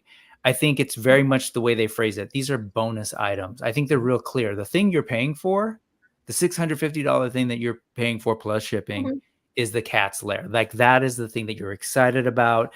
Don't start there saying, I'm going to back it if they reveal some great thing. No. Those are just there as bonuses. Like, hey, let's move at it. Like, we gave you a price for this thing. And so I actually don't know. And part of me doesn't really, I don't think that's the way to measure the success of these things. I think I've kind of gotten a little bit frustrated with some of the other crowdfunding campaigns where folks, you know, get soured on a certain reveal of a particular tier. Like you're losing sight of what this is. It's the Cat's Lair. Oh yeah, by the way, here's a figure of something you already have, because that's frankly like what they're saying. Like you got this, cool. It's the Cat's Lair that you want. So I don't know. I'm kind of thinking that they're not gonna. I don't think that they're gonna hit all of those. But will they hit 3,000? Oh yeah, for sure. I think they'll definitely hit that. Yeah. Okay. All right.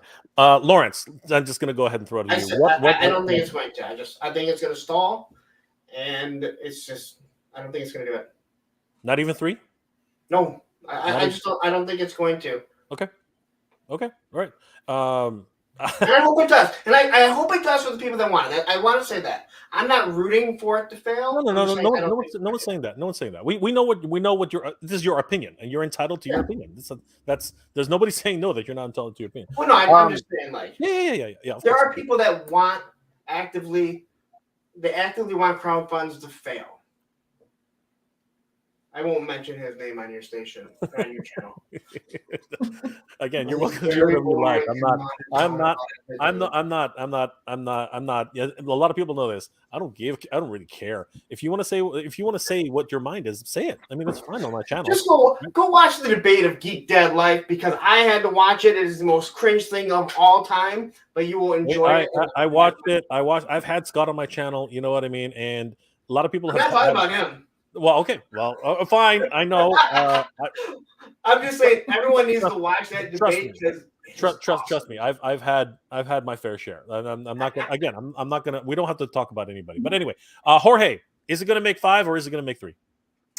I think we'll be lucky if it hits 4.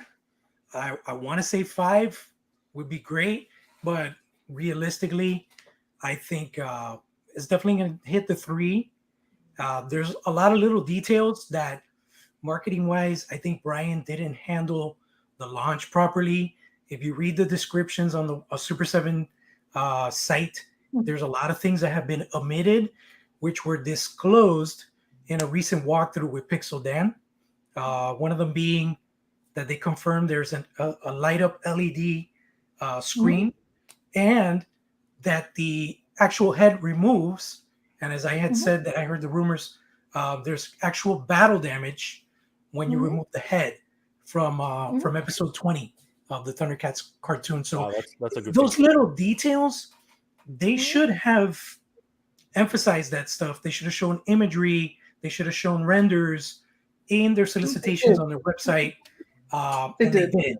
So I think those are little things that as people start finding out more, it just kind of increases the buy-in excitement. But yeah, that's all I say. I think 3K for sure. Maybe we'll get the laboratory table, but if we don't, I can sleep soundly knowing that I'll have my giant Cat's Lair hopefully for next Christmas. All right, Toy Sorceress, I know you got to go pretty soon. So basically, what are your thoughts on this as we're putting a pin in it? Absolutely. I think it will fund. I think it's done pretty well in the last 4 days. It just launched. It had a big start, obviously, because of Comic-Con and its big splash there. I think it did slow down a little bit because of the Ghost. It will definitely fund. I'm hoping it hits all 3 bonus tiers. And because I absolutely love the clear Lion-O.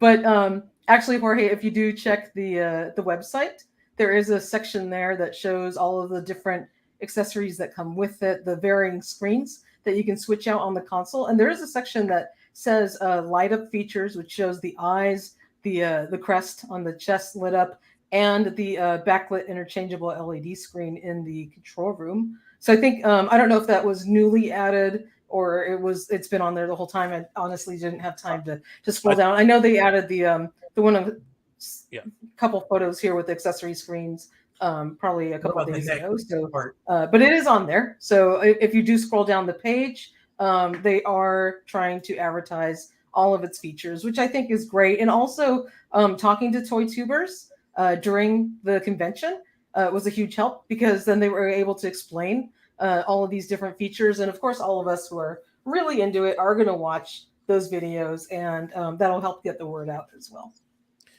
Yeah, and I think Horio is actually saying that there's no actual written passage There is. that actually. Oh, there is actually a written passage. For the, Yeah, for that's the what I'm trying to say. Exactly.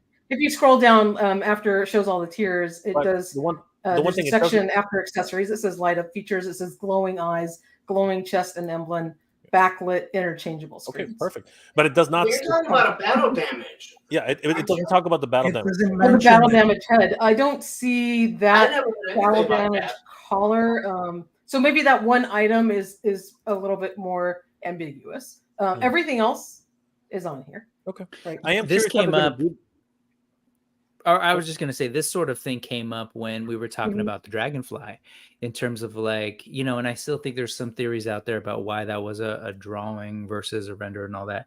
But the reality is these are companies. And so we were talking about G.I. Joe, Hasbro, you know, potentially just, you know, having to scramble and get things together. We're talking about Super 7, which is like is really relatively tiny. Like not even relatively. It is, but in it's fact, tiny. And the if you teams that compare they have. $1 billion company to like Yeah. a Super 7, And we're the talking about actual teams. number of people that they have working on these things. Like literally Kyle was driving this thing in his car. Literally they Those were forgot to his send figures. figures. Yeah, they forgot to send figures down. Like I you know, like I question that. That one I think is just more of a joke than anything else. But you I know, mean, it's not. But I will tell you that. So I just think that things are going to get lost. They've never been super tight on being able to get all their whatever, everything, their I's dotted and their T's crossed. It's so. But we'll get there. What were we going to say? Sorry. I was just shaking my head to Kel Naris's comment. Does having a beard make you a better collector? Yes, it does. Yeah. I'm just kidding. She's a way better collector than I am. So, No, Jay, because you could be like, I'm wise beyond my years. well, that's the age stroke. It's okay. By the way, stroke. Anyway, Where's Kayla? Silver K, where are you? all right. So I'm just gonna end this conversation by saying that if you enjoy this, if it's something that you want to back, please, God, God, please support this, okay? Because I need a Cat's Lair in my house. Even though I can't fit it in my house, I need it in my house. The one advantage I will say, though, just in closing, is that this does have payment plans, advertised payment plans. Yeah. Because it would be smart, and this is something that Hasbro needs to do. They should advertise that PayPal does have PayPal credit. And if you can, if you qualify for PayPal credit, you can get payment plans. I think that would really help them in terms of their overall strategy. But do they really need the help? This thing's practically funded as it is, right? Anyway, time will tell if Lawrence is correct, because the rest of us do not want him to be right. We don't want him to be right. I'm just kidding, Lawrence. But seriously, I don't want Lawrence to be right. I want this damn thing in my house. Most people don't want me to be. God damn it. Anyway, so a vintage Cat's Lair is double the price. It is double the actually. price. It is. I'm not joking. It and is. most of the time, it's not working. There's pieces missing. It's cracked. Oh God, it's made of the worst plastic ever. LJN does not know how to make good plastic. Dear God, it's tiny. Toy Story, I thank you for being here tonight, my friend. I really appreciate you popping in. What are you up to? Sleep, right? I think it's sleep that you're up to right now. Sleep first. I got to get up at 5 a.m. for work tomorrow, so I don't know how much sleep I'm actually back to work. How can people reach you, and what are you working on right now, other than sleep? Michael and I are, going to be on maybe sometime early this week. We'll see. But if not, you'll find us next weekend on Toy Habits on YouTube. And of course, we're always updating our website at toyhabits.com. We've got extensive coverage on SDCC and all of the latest breaking news. And now that all of these reveals have happened, as I mentioned before, Michael was on assignment. He is trying to dig up the latest links, retail links, and retail information for all of these newest reveals. So as soon as we dig those up, we're going to let you guys know so you can get the first crack at ordering all these awesome new MOTU and G.I. Joe figures. And Jay, thank you so much for having me on. It's been a blast. Jorge, Lawrence, Brick, always fun to hang out with you guys. And, just definitely support. Sorry, it's backwards. I'm still backwards. I keep flipping around, and it's opposite of my actual screen here. But support all these guys. It was on one side, and now it's on another side. It's just I know, and I got to point the other way because it's opposite. But support all these guys' channels. They're all amazing. Thanks to all of you guys in the chat. The toy community is awesome. Hello, a big shout out to all of our Toy Habits crew. I see our crew members in the chat, so big thanks for you guys joining in. And it's been a lot of fun. So I'm gonna say good night all. Good night, Bye, Toy guys. Sorceress. Thank you so Take much care. for being here, guys. Definitely, definitely check out. I know it. Yeah. Anyway, Yeah. definitely check out toyhabits.com for all the latest news, reviews, and everything under the sun. They are a great news resource for toy news all year round. Give them a like and follow. Tell them that the crew sent you. Good night, Toy Sorceress. We shall get some sleep. Get some. I'm going to. I'm going to try and go to bed early. We'll see you soon. You too, Jay. You sleep less than I do. What is this mystical thing you keep talking about? I don't understand this sleep thing. I don't know. What is this What's a sleep? pillow? What is this? Someone needs to make sure this guy sleeps. I worry. Good night, Toy Sorceress. We'll see you later. See you Night, later. Toy Sorceress. Bye, guys. Take care. And then the dudes were. It was all the dudes. Who needs to fart? Does anybody need to fart? I think I need to fart. I mean, So I came up. We call it here- airbending in our house. So I came up here to do my show, and then I saw you were on. I flipped it on. Did you guys get anywhere past the Super 7? Like, did you guys cover anything else? So I caught it at the I was beginning. trying to move on, but you guys kept going at digging at each other. You know what I mean? I was No. gone. I wasn't even here. You guys were like Super 7 War, and I'm like, oh god, what's going on here? There's no war. I'm just kidding. We are going to move It's on. not a war. That's actually the whole point. But you know what, Lauren? The reality is this thing is a grail. It is, and you know we can all I'm not agree, arguing that. Yeah. yeah, we can all agree on the fact that this is a grail. But not all of us are going to agree that this is the right price. I mean, that much is true. Who can afford $750 US? I'm not Shit, even saying. right? I'm not even saying it's the wrong price. When the HasLab, the day before the HasLab hiss came out, Mhm. everyone, there were 3D printers that said, "Hey, it's $300. I'm 3D printing them for $250. I guarantee you, is it going to have working treads?" Well, it comes out, it's $300. It's well worth it.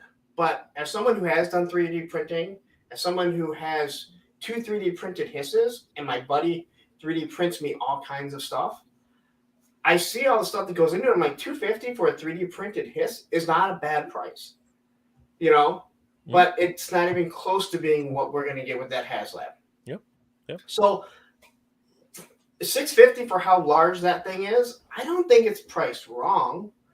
It's just expensive. Again, but at the same time, not everybody has access to a 3D printer, and we are going to move on because I don't know why you brought it back. You literally No. I was just talking about. I'm kidding. I'm kidding. No, prices of all these crowdfunders. I know. You're talking about it in a general sense, and I understand. Like when people get mad and they're like, you know, Why are people getting mad? Well, Seriously, like, calm down. when the Dragonfly came up, and I made a comment to someone, I'm like, you know, if there's no reason to not back it until you know what everything's there, because you can back out anytime, right? If you're so concerned to find out what all the figures are, just back it, and then if you don't like them, back out.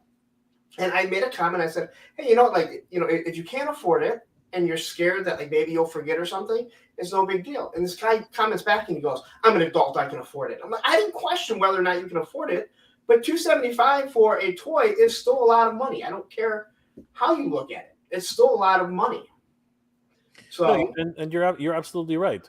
So it's again, no matter what, at the end of the day, it's what you can afford and whether or not it has value to you at the end of the day, and that's really where it goes on.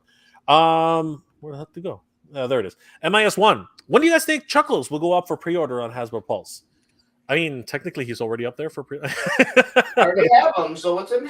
But if you're talking about the general public, you know, the people who weren't at San Diego Comic-Con, if it follows the same pattern as Serpentor or Mindbender, Hasbro Pulse Con 2023 in September is when they will reintroduce Chuckles as an exclusive pre-order, probably 2 days or 3 days before Hasbro Pulse. That's how they did it the last time. And then if they are generous, or if Chuckles sells really well, we'll see him reintroduced again and reintroduced again and reintroduced again. We'll see what happens. However, the Crimson Trio is going to be the big one for San Diego Comic. I'm sorry, for Hasbro Pulse Call 2023 for the G.I. Joe team. What is everybody's opinion on Chuckles and the Crimson team that's just been introduced. Brick, what are your thoughts about Chuckles? Like Chuckles, I have my little teeny bones to pick with a man who tucks in his Hawaiian shirts, but that's just me. I will just say this: Cat's Lair and GI Joe Classified were the two things that stood out to me amidst the whole like SDCC sort of cloud, right? I think Cat's Lair was a standout, just being so big, bold, this thing that we never thought would exist. Classified, I gotta say, and I'm not a classified collector. I will say I've been watching that thing since the beginning. My brother's a collector. He has them all. I love them, so I enjoy his. But the point is, they find themselves in a nice position where they just came out of a successful Dragonfly, right? They got people sitting, waiting for his tank to arrive. And now they announce all these amazing figures, including a set of figures that are tied directly to the his tank that's coming. I think there's a lot of smart decisions being made to keep fans excited and to sort of like almost train people as to like, what is this whole HasLab crowdfund thing about? And really it's like, yeah, you don't have to get these things, but they're not necessarily special one-offs that won't be sort of rewarded again later, right? They're giving you figures that tie directly into this. They specifically tie that Dragonfly as sort of a response to the Cobra his tank. Like there's a lot of really smart things happening. And I'm just, every time I see a new G.I. Joe Classified reveal, I'm just like so happy. Like that was my childhood brand. I love G.I. Joe.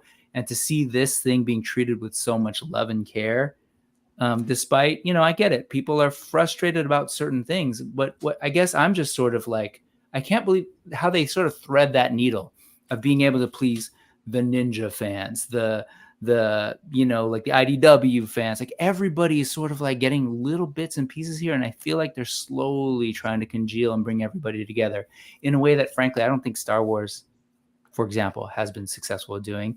And I would still say, I don't even think Masters of the Universe, between Origins versus Masterverse, between Revelation versus Revolution versus CGI, I don't think they've figured that out yet. Classified is like, it's some special stuff. Like all of that, it's great. And by the way, can I circle back to my initial comment? Please look at his shirt. That illustrated Chuckles knows how to wear a Hawaiian shirt. That's all. Lawrence, what are your thoughts about Chuckles? Well, this is one figure I didn't have as a kid. And I never cared to because I thought he was awful. I don't really like the look of this figure.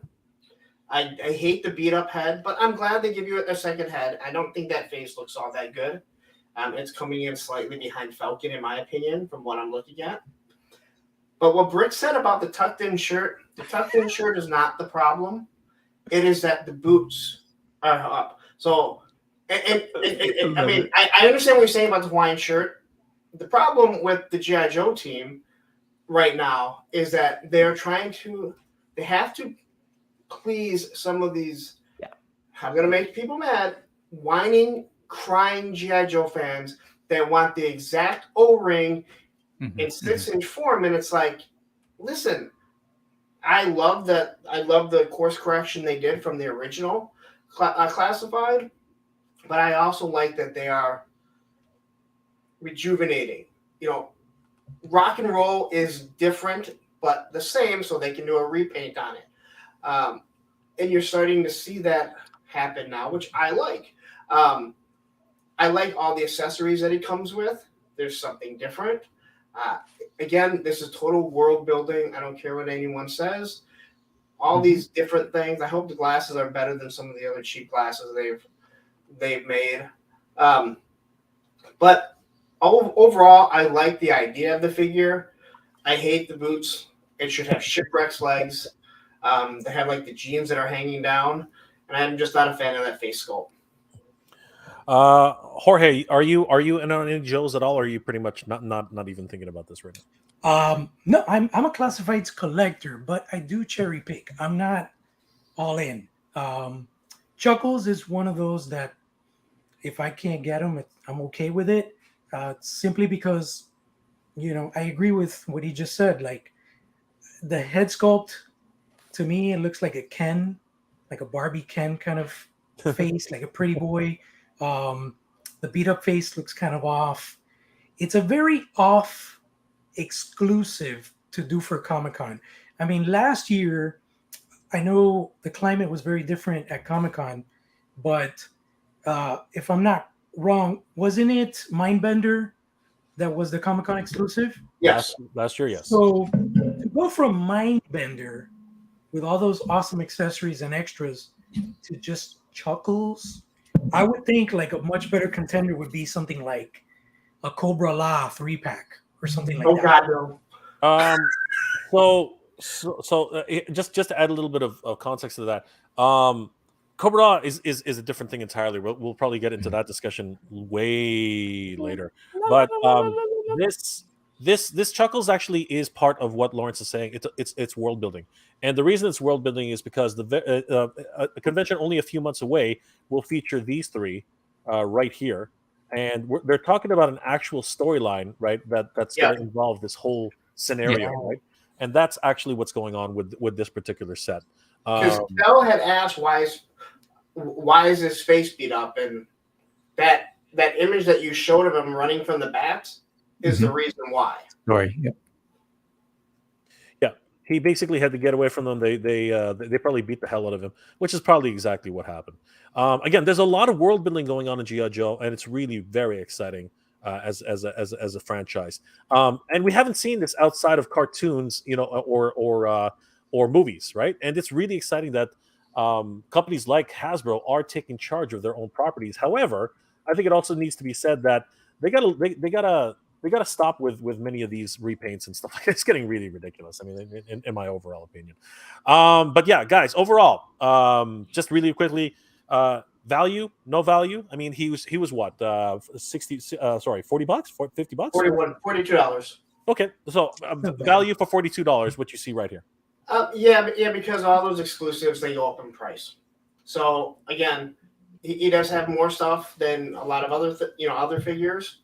And again, it's gonna keep its value. So $41, I'm fine with, but I'd like it to be $25. Yes, but Brick.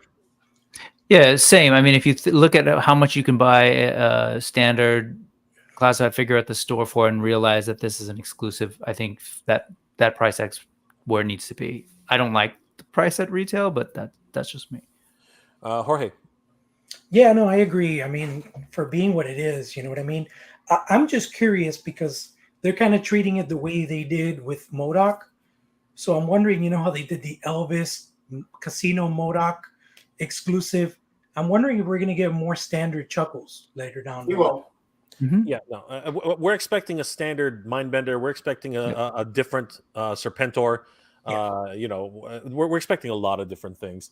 It also has to be said that Rodimus is making another good point. I flashed it up on the screen before. If we zoom in on the tape deck, which he stole, he might have a surprise a little later. He might have a bit of a surprise later because he might actually be attacked or stepped on by a giant tape deck. That is actually, if nobody recognizes it, that is, and it's unmistakable. That's Soundwave right there. So yeah, lots of world building right now. Obviously, things that are going on behind the scenes. So overall, though, I think all of us believe that at least for value, not only is this pretty good value, but at the same time, it's cool, especially with the specialized packaging and everything like that, and the idea that is some San Diego Comic-Con exclusive. But at the same time, just overall value is pretty good, and the world building along with that. And you know what? So if you were able to get this, guys, congratulations, because it was not easy to get. I got to tell you, they made you jump through hoops just to get this guy. Absolutely crazy. All right, so where are we right now? Somebody mentioned this earlier, and I really wanted to touch on these up and coming toy companies. Mm-hmm. I think it was Jorge who brought this up, or because this is about as exciting as you can get. Mm-hmm. Syndicate Toys, man, holy crap! Jorge, go through this with us again. Where did these guys come from? Because literally, as far as many of us are concerned, they came out of literally nowhere. Give us a rundown on this. Who are Syndicate? So well, as Brick mentioned, I bought the first issue of Collector Magazine, but I'm not subscribed to it.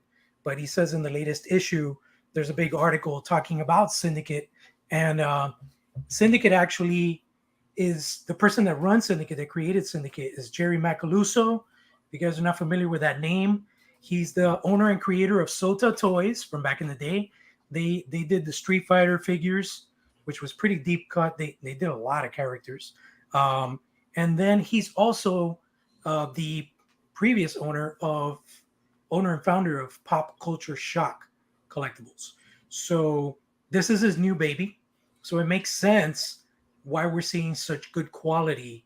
Because, you know, when you're new in the toy market, for you to do these kind of deep cuts and get these type of licenses, you got to know people. You got to know what you're doing. So kudos to Jerry, because, you know, Bloodsport figures look amazing. Who would ever think we get Double Dragon action figures? I mean, those characters look like shit in the arcade, right? But he's made them look grounded, like, you know, like something that is a different, like if there was new modern media to it or whatever, and they just look amazing. Also, they did I think like a quarter scale statue of the whole logo and the character. I don't know who this guy is. He must be a main villain, whatever. He's the final boss he's the final boss in Double Dragon. He has a machine. But yeah, and the Ghoulies, you know, I'm surprised again that Randy and NECA didn't produce Ghoulies figures, because Randy's a huge 80s fanboy, and he's always doing all these deep cut, you know, pop culture, especially horror influenced IPs, right? Yep. So, you know, just surprised. This is the second Ghoulies movie, actually, right? This is Ghoulies 2. Ghoulies 2, yeah, but I mean, it's the same characters essentially. I just really want to see the green dude. I forget his name. I would love the packaging to have him featured coming out of a toilet bowl. I think yeah, that's true. Awesome. Exactly. Yeah. But yeah, Syndicate Toys, we got to look out for those people, man. It looks like they got some really awesome stuff. Who doesn't want an awesome Christopher Walken gangster action figure? I mean, it's pretty crazy. There has never been a Christopher Walken figure, correct? I can't actually recall, or at least even any of the characters he's played. I can't really recall at this stage. Probably McFarlane Headless Horseman, I think, had an alternate head. Oh, true. With his head. Yeah, that's true. That's true. Lawrence, what are your thoughts about this? Like, have you known about Syndicate Toys at all? I mean, I don't know anything about them. I did see these, and anytime I see True Romance, because it's supposed to be filmed here in Detroit, parts of it is, you know, it kind of touches that little nostalgia there. I think the last ones that you had up, I really like those. The Double Trouble, what is it called? Double Dragon. Double Dragon, because I remember playing that. Now, I didn't realize that's what it was. And the Bolo Young, we used to watch that movie all the time. Oh yeah. Someone mentioned how his body didn't look right. I think it was one of you guys. No. Here's the thing. These are superhero proportions, practically, right? Like, this is Bolo Young, because as a guy that was in the bodybuilding, yeah, he should be thicker than Jean-Claude. Perfect. Yeah. It was always massive and displaced in a weird way. Yeah, I saw that. Yeah, but he looks like a little kid face. Yeah. It does look like Bolo Young. No, I can see Bolo in there. I just see a demon Bolo. Yes. I see like a I didn't. I also take some issue with the likeness personally, but the face, particularly in the face. But it seems also sort of exaggerated. I don't know what the deal is with the likeness rights and everything. If they had to, I'm sure there's an alt portrait too. Yeah, because if you look at JCVD, it's not exactly JCVD. It's like sort of the spirit of these characters. And when I look at the two of them together, I think like Bolo was bigger a little bit, but whatever. Like, this is the spirit of these characters. It totally captures them, and it kind of like some of the things we were talking earlier. When did we think we were going to get Bloodsport figures? For me, I don't need with Tom Poe next. That would be neat. Absolutely. Now, here's the thing. I don't need absolute accuracy. I would like it if that's what they're going for, but I think that these are more. These are more just to reference the characters from the movie, and I can appreciate that because I can tell who they are. Absolutely, I could, but that's definitely not Jean-Claude Van Damme's nose. I'll tell you what, this looks a lot better than the Diamond Select JCVD. I think that's a little arguable. There are things which I see in the diamond which are decent. There are things which I see here which are definitely very good. What I really like about these guys is their articulation. Like these guys, I think that these are definitely paint masters. They're using a string to hold up his arm properly. But yeah, these guys are very, very cool. And just just as actual, like, what I really want from these guys, because I can see the butterfly elbows, I can see all the additional articulation. You can tell the crotch. This guy can do a full extended kick. You know what I mean? That's what I want from Bloodsport figures. And Yes, characters that can actually kick, characters that can actually make those dynamic poses, right? Which is something that Hasbro just refuses to do. Hasbro does not want to do dynamic posable figures. You know what I mean? It's not G.I. Joe. I'm talking about I'm not really talking about G.I. Joe. I'm actually talking about like Marvel, because no Spider-Man can actually get into a decent pose in Marvel Legends. You know what I mean? They're all kind of like just regular standing poses. Spider-Man's supposed to be this dynamic guy, right? Like, spend a little bit more money on a new Spider-Man body. He's one of your best sellers. Just get it done.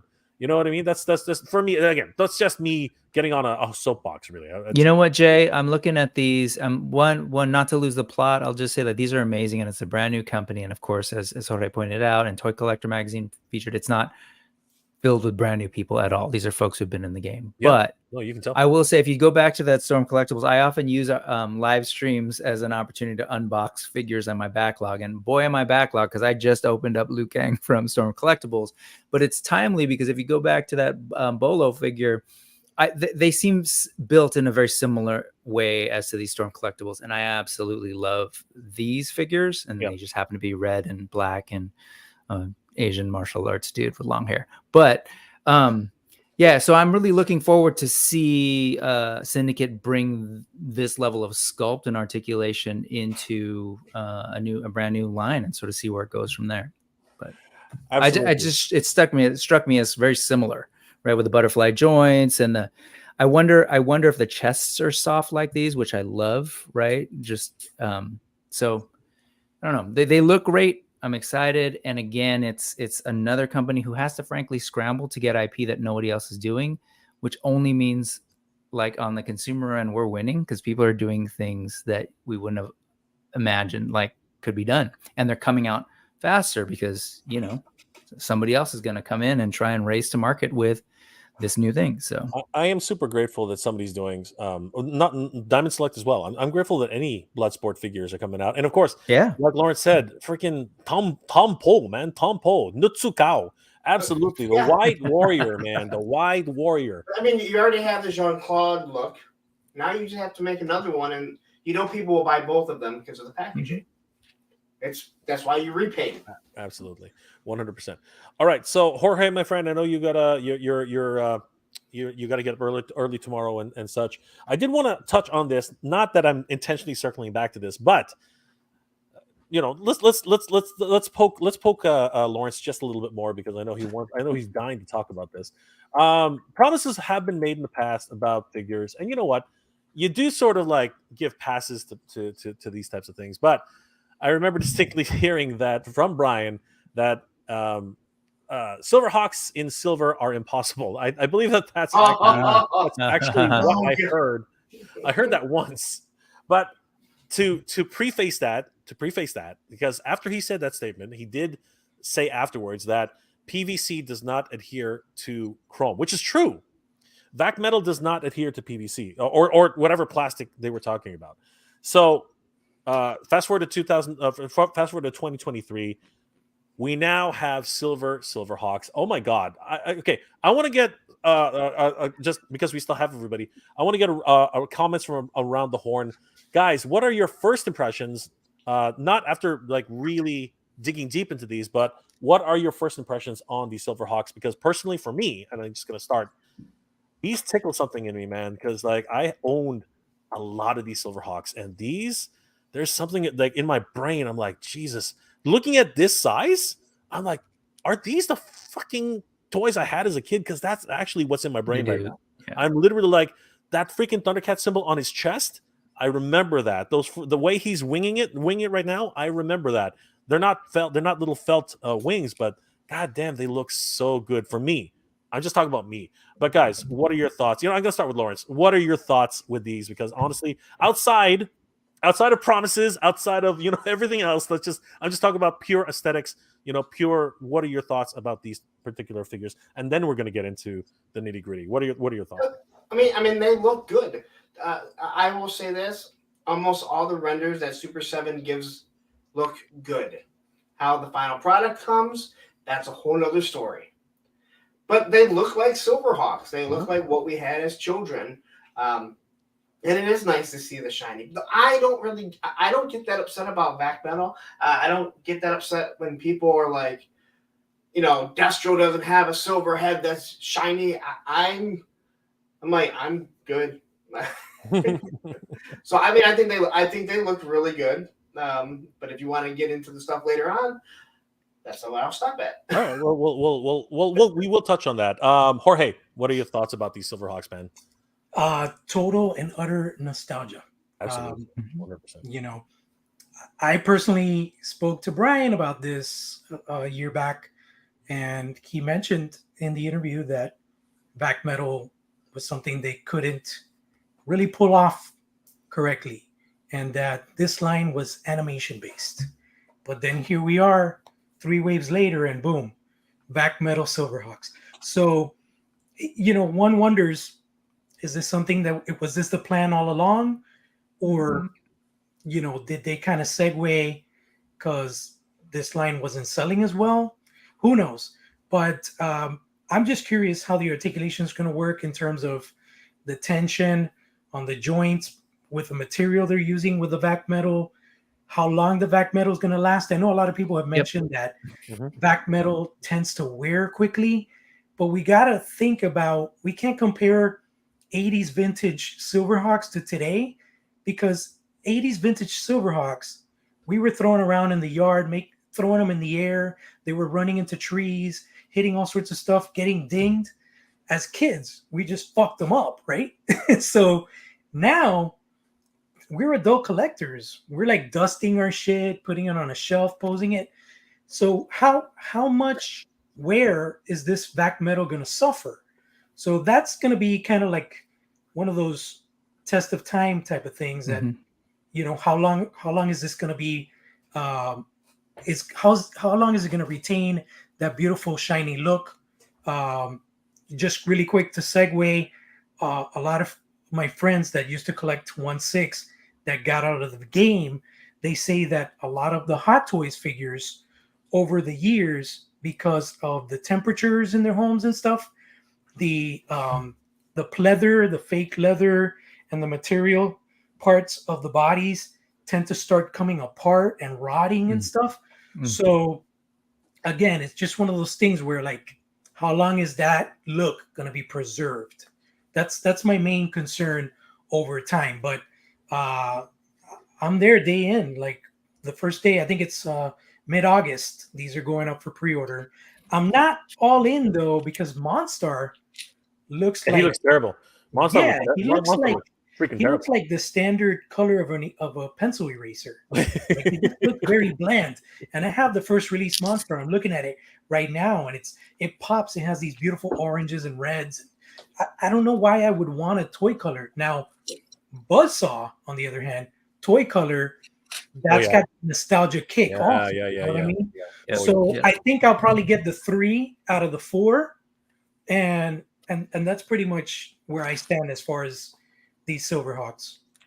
I'm with you on that. You have to, with this one, you have to pick and choose. You really do, because again, they've in terms of like what we bought already compared to what you're trying to collect, it's ridiculous. Rick, what are your thoughts on these? I mean, I totally get it. This hits that sweet spot. I had Quicksilver, Copper Kid, Buzzsaw, Mumbo Jumbo, I think. Yeah, I think that was it.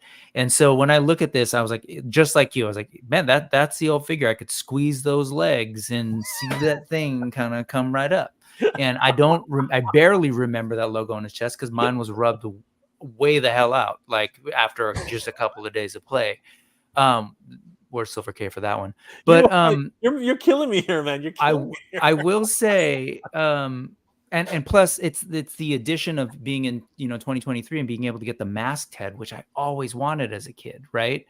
But I heard what Brian said, and I actually I get it, because I have had a couple of vac metal stuff, and just they don't last. And you even see it as you were kind of passing through on that arm joint, right? And that's sort of flecked off, kind of like vac metal. I don't know how these are going to last, but so I don't necessarily think it was. I think they adjusted because they heard the clamor.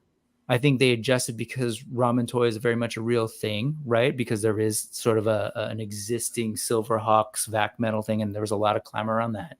And I also think at the end of the day, they know they're going to sell these and make more money. So what I just want to name though, it's not just the vac metal. If you could zoom in on their birds. That's also brings you right back. They're the toyetic. They're the toyetic, unpainted thing. Yeah. And I think what happened probably because these came after we saw the response to Thundercats. I live minutes from the Super 7 store here in San Francisco. Always like to go in and just shoot the shit. And they're saying, yeah, we can't keep those cartoon figures around. Those sell a lot faster than the others because I think of the nostalgia. People wanted those, and I think something went off between where's our vac metal? We're upset that you didn't do that, and 2, oh my god, the cartoon versions of Thundercats have sold like crazy. Let's reconsider the line, and maybe not the cartoon version, the retro toy version. Let's reconsider what we were saying and maybe also do retro toy versions of Silverhawks because we think they'll do fine. And frankly, I do think they did some research and found a way to do it. But if you listen to their interviews, they're real clear. They're also kind of what we said was true. We don't know. We don't think that these things they're going to handle them carefully is I think the way they're actually saying it. They're not going to tell you that, oh yeah, we figured it out and they're going to last perfectly. They're like, no, folks wanted it. We think we can sell it. Good luck with that. Yeah. And by the way, we're going to charge you more for it. Yeah, Danny makes a good point here. Pixel Dan said as soon as you move it, the arm chips, so it's not for out of box. Here's the thing: these are prototypes. Okay, so they're very, very delicate, and they've been on the floor. People have already been messing around with them. If you watch Pixel Dan's actual interview with Brian Flynn about these, he does actually move it around, and Chartimus Prime just runs in there completely video bombs the whole thing. It was actually really funny, but. One thing about that is, to his credit, Dan has been really, really, really, really critical about these because it was Brian who told Dan to his face, he's like, it's impossible, we can't do it. And because of that, Dan has literally been on his case saying a year, 2 years, 3, 4 years, however long, because it's been delayed forever, right? So he's like, years ago you told me that this is impossible, and now here they are. Explain yourself. And it was pretty hard. It was cringy to see because it was one of those things where there was a lot of damage control there and things like that. But at the end of the day, I'm loving these things. I really want them. I will take them out and I will do a full review on them. I mean, that's exactly the reason why these things exist, right? Mm-hmm. And I will be very, very. I'm going to be wearing white gloves. It's going to be a nightmare. Are you gonna try to squeeze the legs and just hope that when you said that, dude, I was like, why are you talking about legs? Why are you talking about rubbing and stuff with legs? And I was like, stop, I'm dying here. I am literally dying. Stop talking about legs and rubbing. What the hell? Am I gonna try? Of course I'm not gonna try talking about the toy, folks. I'm not talking about squeezing toy. Anything, Brick. There's no squeezing, there's no gimmick with the squeeze. Jeez Louise. Different accessories, bro. Jeez Louise. Completely different toys. Chris Allen, these you buy and keep in the box. No such thing. Even though everyone believes I'm a box collector, that's not true. I just need to find a place to put them. But no, you take toys out of the box. And can I just say, I don't think I've had vac metal stuff. I'm not saying that you move it a little, it's going to fall apart. That's not going to happen. You just need to be careful and don't expect that it's going to stay that way over time. Yeah. Even if you don't handle it, I think over time they're not going to look like this in 10 years. Absolutely. I just don't. Jorge, thank you for being here tonight, my friend. I really appreciate it. As always, jumping on. Inbox collectors need to go and watch Toy Story 2. And you'll find out why you're not supposed to be an inbox collector. Yeah, good toys go bad. Jorge, thank you for being here, brother. I really appreciate it. Why don't you tell everybody what you're up to and how they can reach you and what your social medias are and all that great jazz. Sure. So yeah, as you all know, Thundercats Classics. It's the the source for Thundercats, everything Thundercats and 80s. Of course, also my other page, Toy Addict 26, both on IG, on Twitter. I'm also Toy Addict 26, and my YouTube channel, Toy Addict. I had to rebrand my channel because Google deleted my original channel after 8,000 subs. That's a long story, but just kind of starting from the ground up again. And, as a toy collector, just going to keep on doing my videos and geeking out with everybody. Also, thank you so much for having me on here. It's been awesome geeking out with you guys. Always tune in every Thursday, 7 p.m. Eastern Standard Time for Toy Addicts Anonymous on my YouTube channel, Toy Addict. And usually Jay jumps in and joins me and my buddy Carlos, the Badass Reviews. And again, it's been awesome geeking out with you guys. Looking forward to other future streams, and hope you guys have an awesome Sunday night. Thank you, Jorge. Thank you, Jorge. Really appreciate it. You have a good evening, guys, and you know what? You deserve some rest, brother. Take it easy. Have a good one. Take it easy. Bye. All right, guys. And then there were three of the most handsome gentlemen you've ever seen. Well, two of the most handsome. I don't really count that. But we're all doing well here, guys. What else? Okay, you know what? Since we get to pick and choose now, what else really impressed you in this San Diego Comic-Con just sea of amazing toys? Lawrence, what was really the standout action figure, playset, whatever in your mind? What was the biggest thing? Well, for me, I mean, it's G.I. Joe. I think they did a wonderful job of starting off SDCC, showing us those two awful repaints, the Tiger Force Flint with Zorro mask. Yeah, that was and a Python ninja that no one wanted. And then they came in and just knocked it out of the park. That 78 fire team is awesome. Like I said, I have two 3D printed hisses. So now I'm like, good. Now I have figures to go along with those. The SMS looks awesome. It's all going to go together. But I really, really, really like the Mutton Junkyard that they showed off. Mm-hmm. Dog, I mean, Junkyard looks amazing. Yep. And I hope it comes out looking like that because Timber is awesome. Timber is, Fiona is, Freedom is, Polly is just plain. But they're knocking out of the park with the animals. But even, and again, Mutt looks amazing too. So seeing that and the fact that they kept that a secret, but they started off really slow. Everyone knew that 78 team was coming out, but to see them and to see them finally start repaints of the Cobra Infantry and the Cobra Island Trooper, who I love that mask and everything. I want to do that in O-ring version. That would be the one O-ring that I want.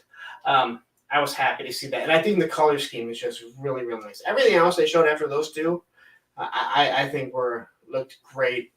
I know a lot of them are repaints. Yeah, I mean, look at that. I mean, Junkyard looks amazing. I'm telling you, Classified, man, they know what they're doing, and they're doing a great job. So much love. Yeah, and there were a lot of people that said, hey, you know what? They owe me after that Falcon. Listen, they've had one bad face sculpt. I mean, some of them you may not like, but none of them have been bad other than Falcon, and it is bad. The Flint face sculpt doesn't look bad. People don't like it, but it doesn't look bad. Now, the Tiger Force with the paint looks stupid, but that's not the sculpt. That's the paint. So, yeah, I love the harness on them. I don't know if you saw Toy Kind of Mood. They showed the video, and he has multiple hands, and they're dog sign hands. So he's talking to the dog. So there's different hands that are signaling the dog. So this is world building. This is a photographer's dream. Mm-hmm. Absolutely. Yeah, they look absolutely incredible. And I do like the more, playful face with Junkyard. Yeah. And of course, Mutt has a face mask. He's got a full rifle. Yeah, he definitely looks like the pacification for like guard duty and stuff like that. I mean, he looks top notch, 100%. And wow, amazing that they were able to keep that under wraps. Just crazy. And then of course we have all these crazy reveals. Like holy crap! So I don't know if you saw the meme that I made, but Hawk down there looks like Dan Larson.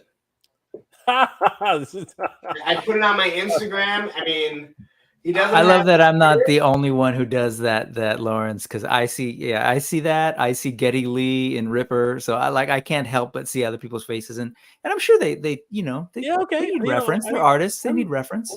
I'm gonna go ahead and say sure. I mean, yeah, I can see Dan in there. Zoom in on it.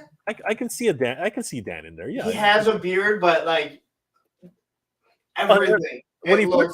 When he first started, he didn't have a beard, right? If you look at Dan's old videos, he doesn't have a beard, right? So, I can see Dan in there. Yeah, I can see a Dan Larson in there for sure, absolutely, 100%.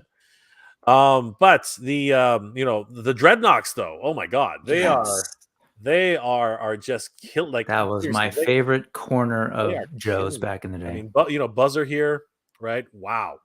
Just crazy. Like they gave him everything, and then they gave him that other weapon that I believe he had in one of the comics. Which one? The axe type that he had. that thing. Like, how do you not kill yourself with this stupid thing? It's like a flail with a pendulum. Like a freaking. How do you not kill yourself? Like I often say, like samurais back in the day, there's no way that people survive more than 2 or 3 sword fights. No, because eventually someone just accidentally hits you, right? Like they were not living that long. There's no way. No. The feudal Japan was just ridiculous. Just like the Wild West.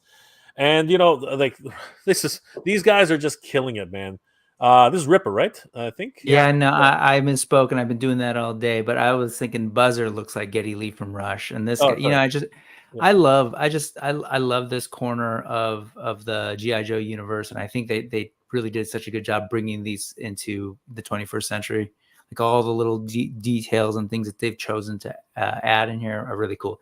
Except for maybe that thing on the. I don't actually know what that's supposed to be, but what?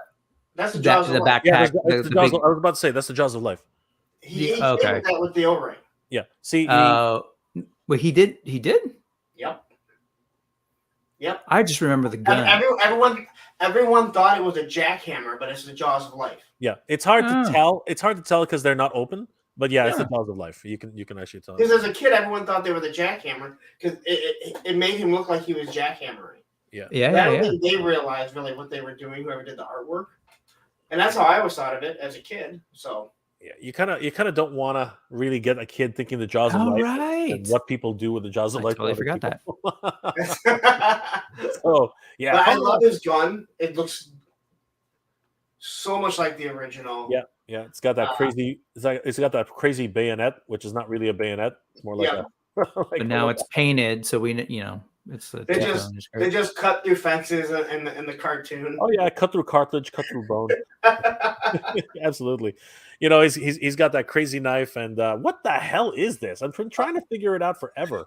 What is that? It's not. Is it a gun? Is it a knife? I don't know. It's to match his rifle, right? So he threw on the blade on his rifle. I believe that big hole goes back to the original guns. Like Snake Eyes had that hole. Got you. Yeah. So it could plug in, and I was just talking about it with someone. Looks awful. That's the only thing that's bothering me. That thing will stay holstered, or I'll find another pistol to use to keep it in there if it shows. Yeah. Charlie, you had a question earlier. Does Syndicate Toys have a website? I can't find it. I'm thinking they're so new to the game. They haven't even set up their website properly. Like that, they were there just to say, "Hey, we're here and we're doing some amazing shit." Because if you saw their Dragon's Lair, what's it called? Action figure. Like, oh my god, not Dirt the Daring. I'm talking about the damn dragon. The dragon. Like, holy crap. I'm gonna really quickly find that before we move on. But that dragon is boss. That thing is just ridiculous. Where is it here? Did you see this, Lawrence? Look at this thing. If I can find it. Okay, so there's you didn't show it up earlier. Statue, right? Yeah, that is a pretty cool statue. Like it's even got the Trans Am there. That's really fun. I couldn't tell what it was, if it was Trans Am. Okay, so here's the thing. This is a statue. All right? So that is a statue. That's like $300-$400 statue, whatever, right? That's Dirk the Daring in the charge. This is a whole complete diorama statue. Yeah. Okay. Then we just move over, and this is a freaking action figure. Wow. Doesn't that look like the freaking statue? Yeah. That's awesome. Like, WTF? What the fuck? Like seriously, that's crazy. They did that on purpose just to say, hey, our action figures are good as statues. Like, what the hell? That has a nice looking face, though. I mean, it's hell yeah. Like, I've always wanted, if Daphne looks anything like this, I think I'm going to faint. Talk about the wrong accessories there, Brick. Seriously, if Daphne looks anything like this, I'm literally going to faint. I might have to go take a washroom break or something like that. Like, seriously, this is fucking crazy. This is nuts. If they don't do Daphne, I'm gonna yell.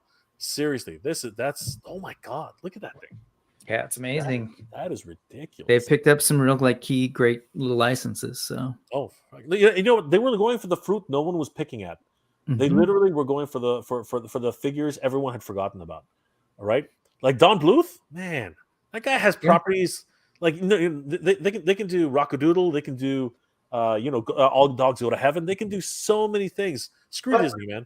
If you ever hear interviews with June from Jada talking about sort of how they segued or how they started up an action figure line, and there's a lot of insight into like actually it's not very easy to get licenses, right, and to be trusted. So I think in many ways they're picking up ones that people didn't want, whatever, that haven't, but also I think that maybe ones that are kind of easy to do, that where the licensors kind of like, sure, go for it. No one's doing anything with these. Go for it. No one's touching Double Dragon. No one's touching True Romance, right? So, but there, like I said earlier, there's fans of everything out there, and because they haven't been served, I think there's going to be a lot of instant sort of like attention from like, wait, they're doing Dragon's Lair action figures? Boom. Well, you were going to say something, Lawrence. If you're a small company and you take on a small license and you're willing to accept, hey, this isn't going to be G.I. Joe or MOTU, and you accept that and they're like, all right, this is the profit margin we need to make, you're good, because your hope is that you're going to get one or two big properties, and then you can kind of subsidize doing these smaller ones as long as they make, your quota. So they make a little bit of money to cover their cost. And that's where the repaints and everything come into. And it goes back to like someone like Valaverse. And you look at, I've banged on this drum for 2 years, repaint after repaint after repaint of the bodies. But he's able to churn out so many figures because he really only has to change the head. The body and everything is the same. So he's doing it the right way to keep money coming through. Those are cool. They are crazy. It's too funny, man. Like but I love that you have small companies because it gives you hope that a property you might like the A-Team. Why does no one have a proper A-Team team? Or V? I mean, I would love to have the original V series. People have been asking for. I mean, they like Ramen. I think Ramen was in. Ramen was in, and then something happened and they were out. So yeah, it's too bad because you looked at that first Diana and you were like, whoa, that's freaking crazy, right? But then they quietly kind of like left that alone, and I was like, I wonder why, right? So something must have happened. Something must have happened. Yeah, no, I was very. I've been looking at all these freaking file cards, looking for a website address, but either it's being blocked by the stupid cube here, right, or there is none, and it's a shame because I really would want to see where these are coming from. I love these killer clowns from Mars. They had a whole you could actually buy these plushies that they had there. It was hilarious. Did you guys ever watch that movie? It was so much fun. Yep. I've seen. I've never sat down and watched it, but I know it and I've seen parts of it. Yeah. It's not my genre of movies to watch. Even with the punk rock connection of the Dickies, man. You know, I'm not a big Dickies fan, but man, gotcha. they put on a great show when they opened up Sure. Boudoir. Okay.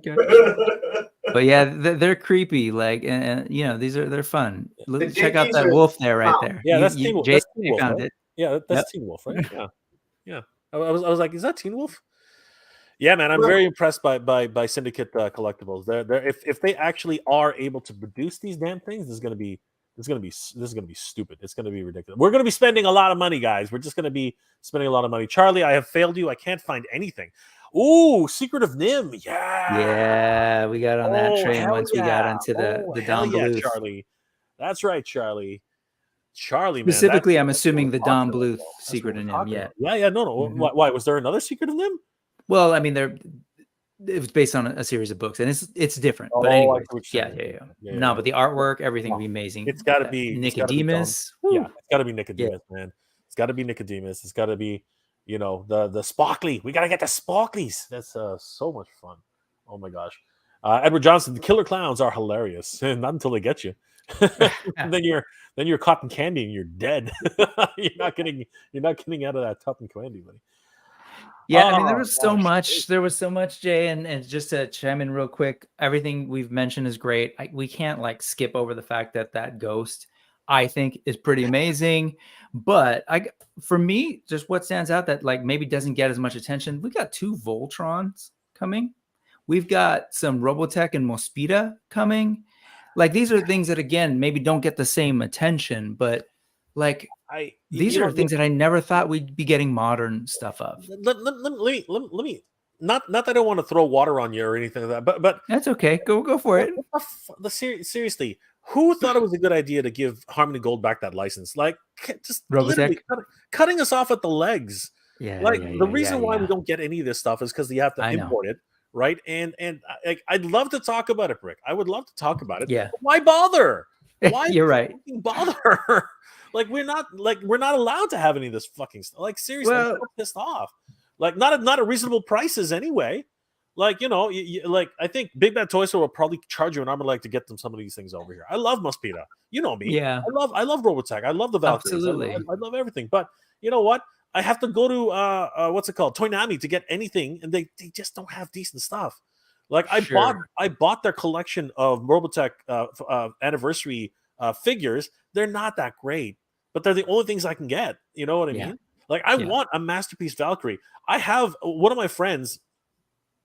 He actually has the entire cockpit, which does the thing. You know, like it's really cool. Oh my god, I've seen it. Like you move the aileron. You know, what the hell? Like seriously, that's stuff that exists. But here's the thing, like, yeah, I get it. You're absolutely right that it's not going to be perfect. We're not going to be able to get them easily. Like, but there's a tension behind these. There's a tension on these things, and there's some movement behind some of these properties that, like, I never thought in my 40s. Like, I'm going to be 47 in August.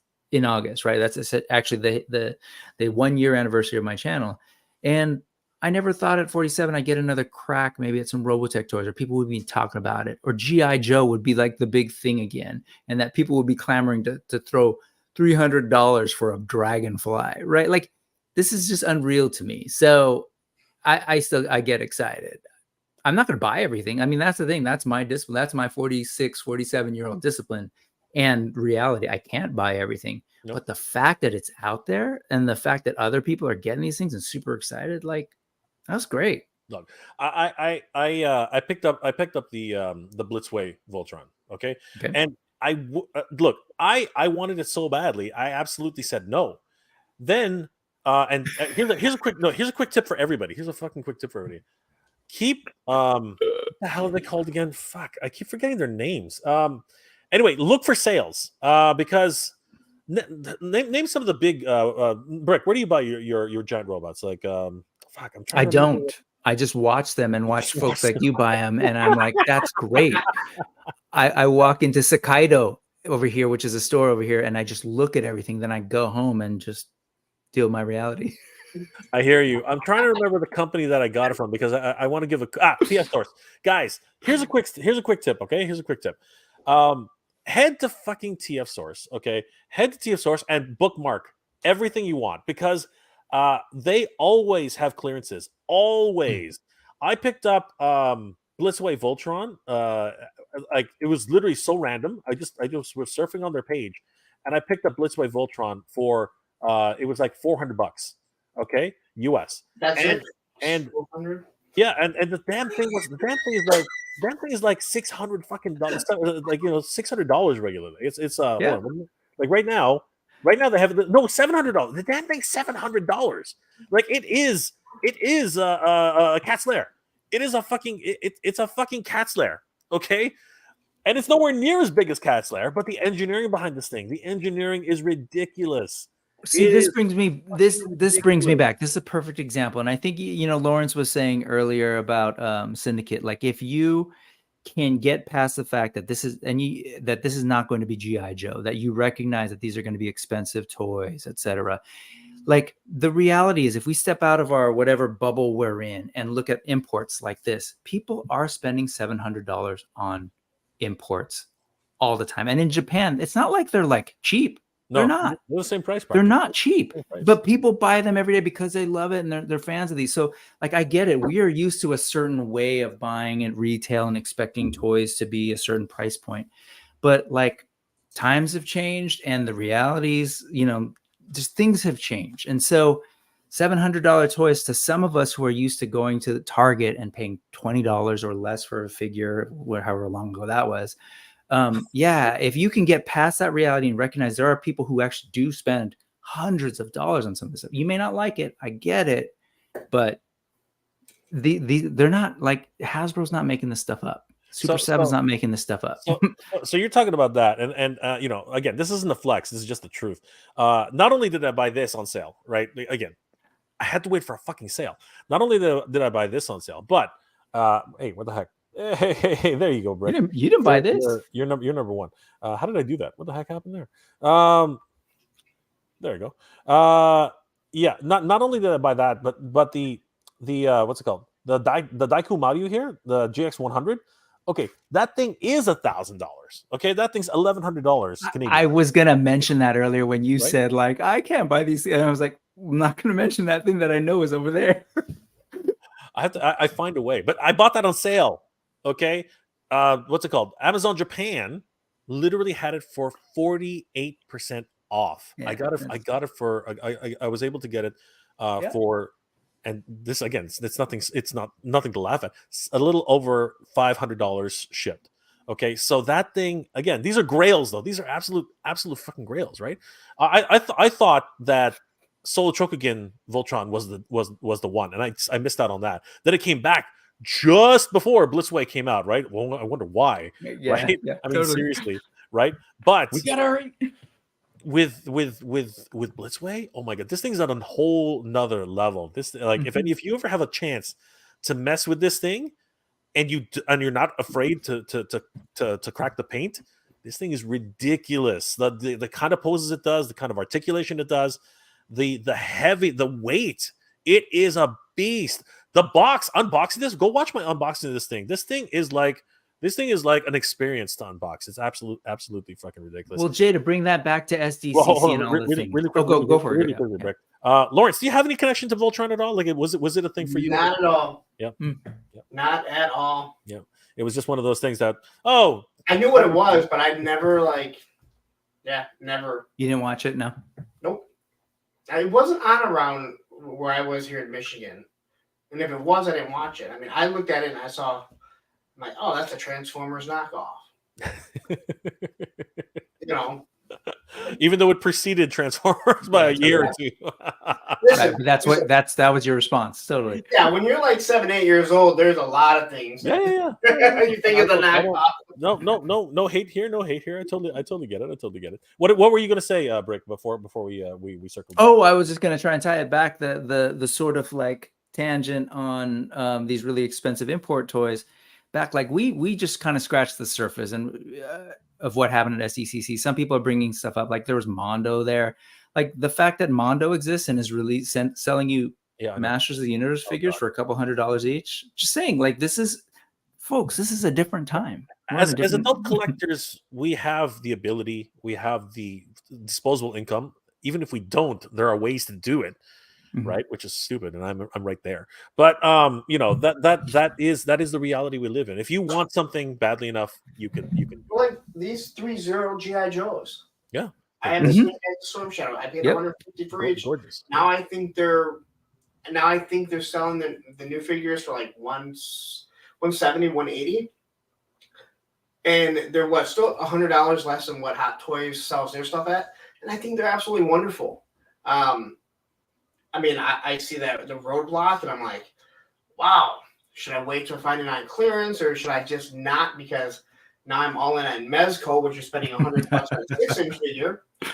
But they just 3-0 just announced the Destro and Cobra Commander in 12-inch. Yep. They look amazing. They look amazing. I'm just like, all right, I don't need that. I already have too much shit that I collect anyway, and Classified's making me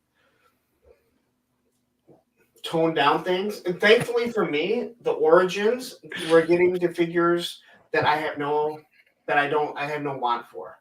So they're slowly like phasing me out because I'll pick up things.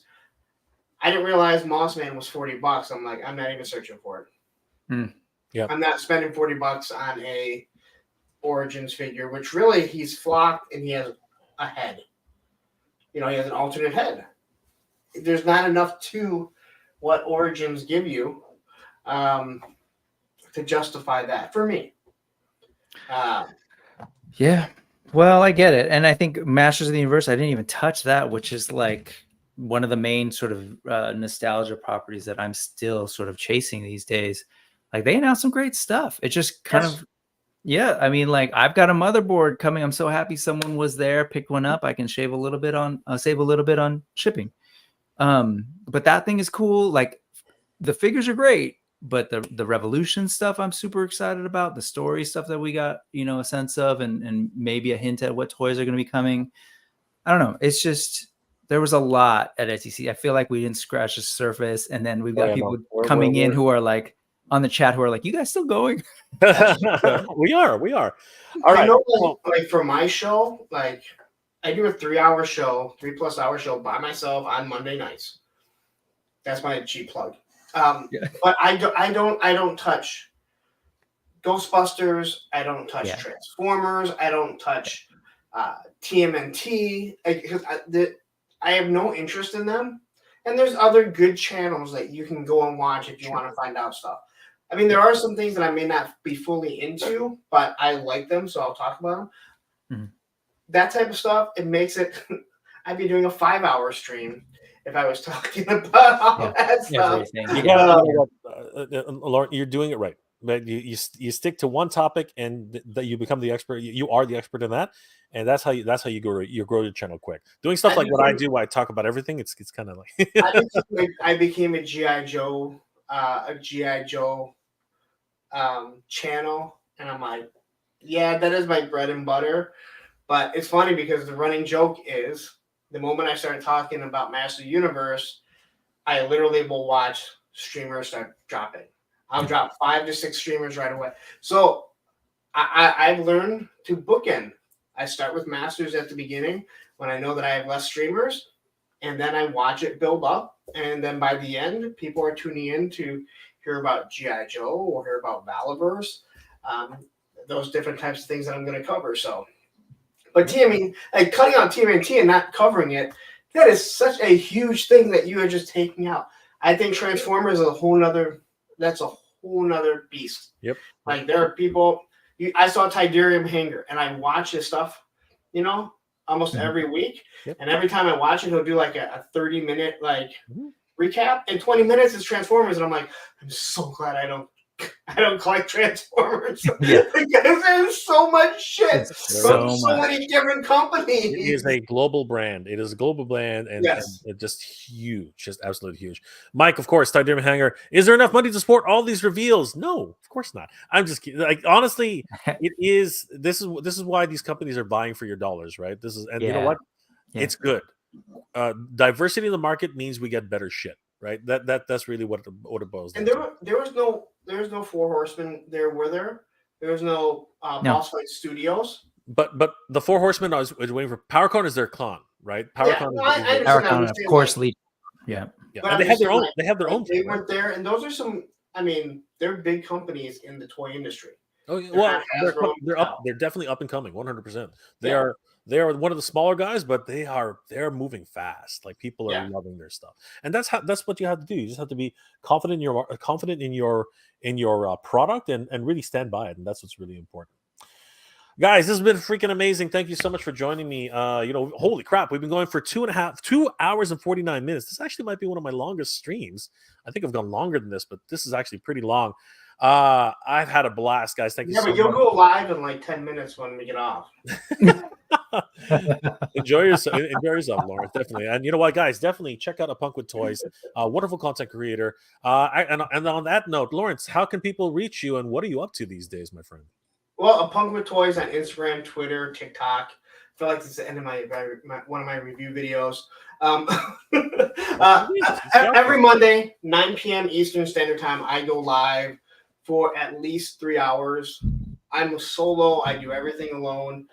If you like G.I. Joe, it's really heavy in G.I. Joe. If you like pit bulls, my dog is going to make an appearance. I can't believe he hasn't yet.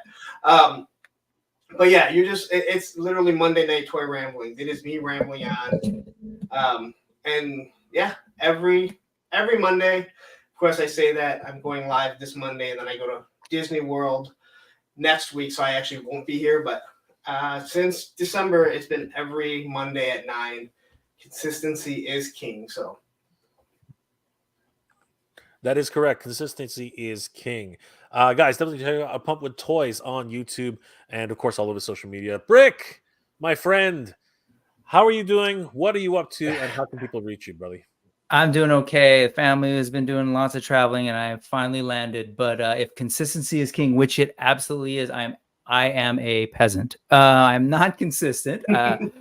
I am all over the place. I spend time trying. This is how behind I am, folks. I just unboxed these and this, right? So I've got some older figures to share through, make some videos and share. And at the end of the day, I'm not chasing. I'm not trying to be the first. I just want to document my love of toys and the things that I picked up and share like some things that maybe you're not familiar with, right? So on that note, I was supposed to drop an Animal Warriors of the Kingdom Ewok talk video today, and again, not consistent, but that will be out soon, and you'll be seeing some videos of some amazing stuff. I have been playing with this thing the entire time we have been talking. Liu Kang, Mortal Kombat, Storm Collectibles is just like I need to make a video and talk about it. Anyways, I love being here. I always appreciative, Jay, so thank you. You're right. There is no sort of little guys, big guys, but truth be told, like my channel's small and I'm just kind of some random dude. So I appreciate being able to be here, being able to talk with other folks and just be excited about San Diego Comic-Con because there was a lot of good stuff and like the winners are all the toy collectors. So that's all. Absolutely, Brick. Guys, definitely check out Brick Something on YouTube. He does really great videos on Animal Warriors of the Kingdom, AWOC, because he didn't actually spell that out for anybody. And of course, he talks about the lore. He talks about the lore. He talks about the figures themselves, how the whole company got started and where they're heading right now. That's one of the figures right there. Lawrence has got it in his hands. They are wonderful figures. 100%. For the price point, again, I do have my concerns with them, and I think you and I have discussed it before. But opening them out, like the hands come out, you don't feel like you're going to break them. They have double joints, no pinless, but I'm okay with that because they blend really well, and it is their first 6-inch line. But if you gave them to a 6-year-old, you wouldn't feel like they're going to break. No. Which I don't think I could give a classified to a kid and it not be broken in 3 hours. Yep. Absolutely. So definitely check these out, and they will absolutely look great in your cat's lair, Jay. So make sure they visit Third Earth. That is true. And I wish I would love for them to have the Thundercats line. Yeah. Because they're so much better than Super 7. One thing we should always say is that no matter what the opinions are, we all love toys, right? No matter what disagreements we have, no matter whether or not everyone's entitled to an opinion. You guys, it's okay to have an opinion. you know, and it's okay to disagree with your opinion. So thank you guys for joining us. Damn it, don't fall a tray. I'm at the wrong angle. Okay, there. See, great toy. He actually, no, he's gonna fall. He's gonna fall. Anyway, guys, thank you for joining us tonight. It's been an absolute pleasure. Definitely check out A Punk with Toys on YouTube. Check out Break Something on YouTube. Subscribe to both these content creators. They are amazing and wonderful content creators. G.I. Joe, Animal Warriors of the Kingdom. You can't miss. You can't go wrong. You can't go wrong, guys. You can't go wrong. I am going to PowerCon this in about 2 weeks, 2.5 weeks, something like that. It is not that far away. We literally just got off of San Diego Comic-Con, guys. Just before we log off, San Diego Comic-Con, was it a success? Was this everything we hoped for in the as a return to actual form? What were your thoughts, Lawrence? What were your thoughts on that? I mean, I was happy with everything the G.I. Joe team, other than those two, gave me. The Masterverse, I thought I like the Masterverse stuff, even though I don't really collect it. I have some stuff. I think the 97 X-Men look awesome. I can't wait for that TV show to come out. But yeah, for me, I mean, again, just, you know, you see the people there, that they look like they're having such a good time. But I watched the panel with Emily and Lenny, and I don't care what anyone says, those people look like they're having fun. They look like they actually enjoy working together. And it comes off. Well, their product to come off. Look at that. So you know we're getting a Colonel Hawk with that. Yeah, absolutely. Because the vamp's coming.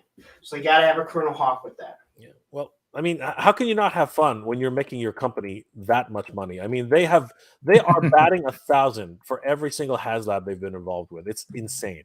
Marvel was doing that for quite a while, and then, you know, they made that huge mistake, not understanding their market, and it literally cost them. And now, you know, there's a lot of questions. I am interested to find out what the price point on this is going to be. Yeah. Because I've been very vocal about the space that 6-inch vehicles take up. I mean, I've done videos on it, and the cost. And this is not a HasLab. So if it's a fan channel, I think it would do better. But the biggest issue is you look at that Star Wars TIE Fighter and the Snowspeeder, and no one bought it. They waited, they went to clearance. MOTU vehicles are $33 or $30, and no one will buy them till they're $16 or $15. Oh, that's not true. I bought them. Yeah, well, I bought a Stridor for $3. I already had one, but I'm like, hey, you know what? For $3, I'll buy one. I just picked up the Rokkon for $16. I got Point Dread. I thought Point Dread was a fan channel exclusive, but they were talking about it last night, saying that it's showing up at Walmart. So yeah, it is an interesting time. And again, here's the real problem, though, and this I think we can all agree on this. Walmart distribution is terrible. Walmart distribution could be whoever's dealing with the freaking warehouse. Come on, wake up. Like, seriously, you're dropping the ball every day. Jesus. I will say this about Walmart. I don't know. I always forget to do this, but everyone complains about how figures show up in mailers. I heard that if you say that it is a gift and it needs to be boxed, that it will come in a box. Yep. But I always forget to mark it when I go to order it. So next time you try and pre-order something, mark that it's a gift and see if they ship it in a box. Now, when they ship it in a box that's too small and they just bend it over, well, that's a possibility too. But I hear you. All right, guys. Anyway, we got to get going because the night is not as young as it used to be. Brick, thank you so much. Lawrence, Punk with Toys, guys, definitely check these two out. They're amazing content creators, and we will see you on YouTube. We'll see you all on YouTube, guys. Thank you so much for being here. Oh, by the way, I am going to be at PowerCon. If you guys are there, come say hi. It's going to be a blast. Mondo's going to be throwing off some great stuff. Hope to see POP. We're going to see some crazy stuff there, guys. Thank you so much for everything. I hope you're all doing well, staying safe, and as always, everybody, thank you very much for watching. Geek proud, everybody.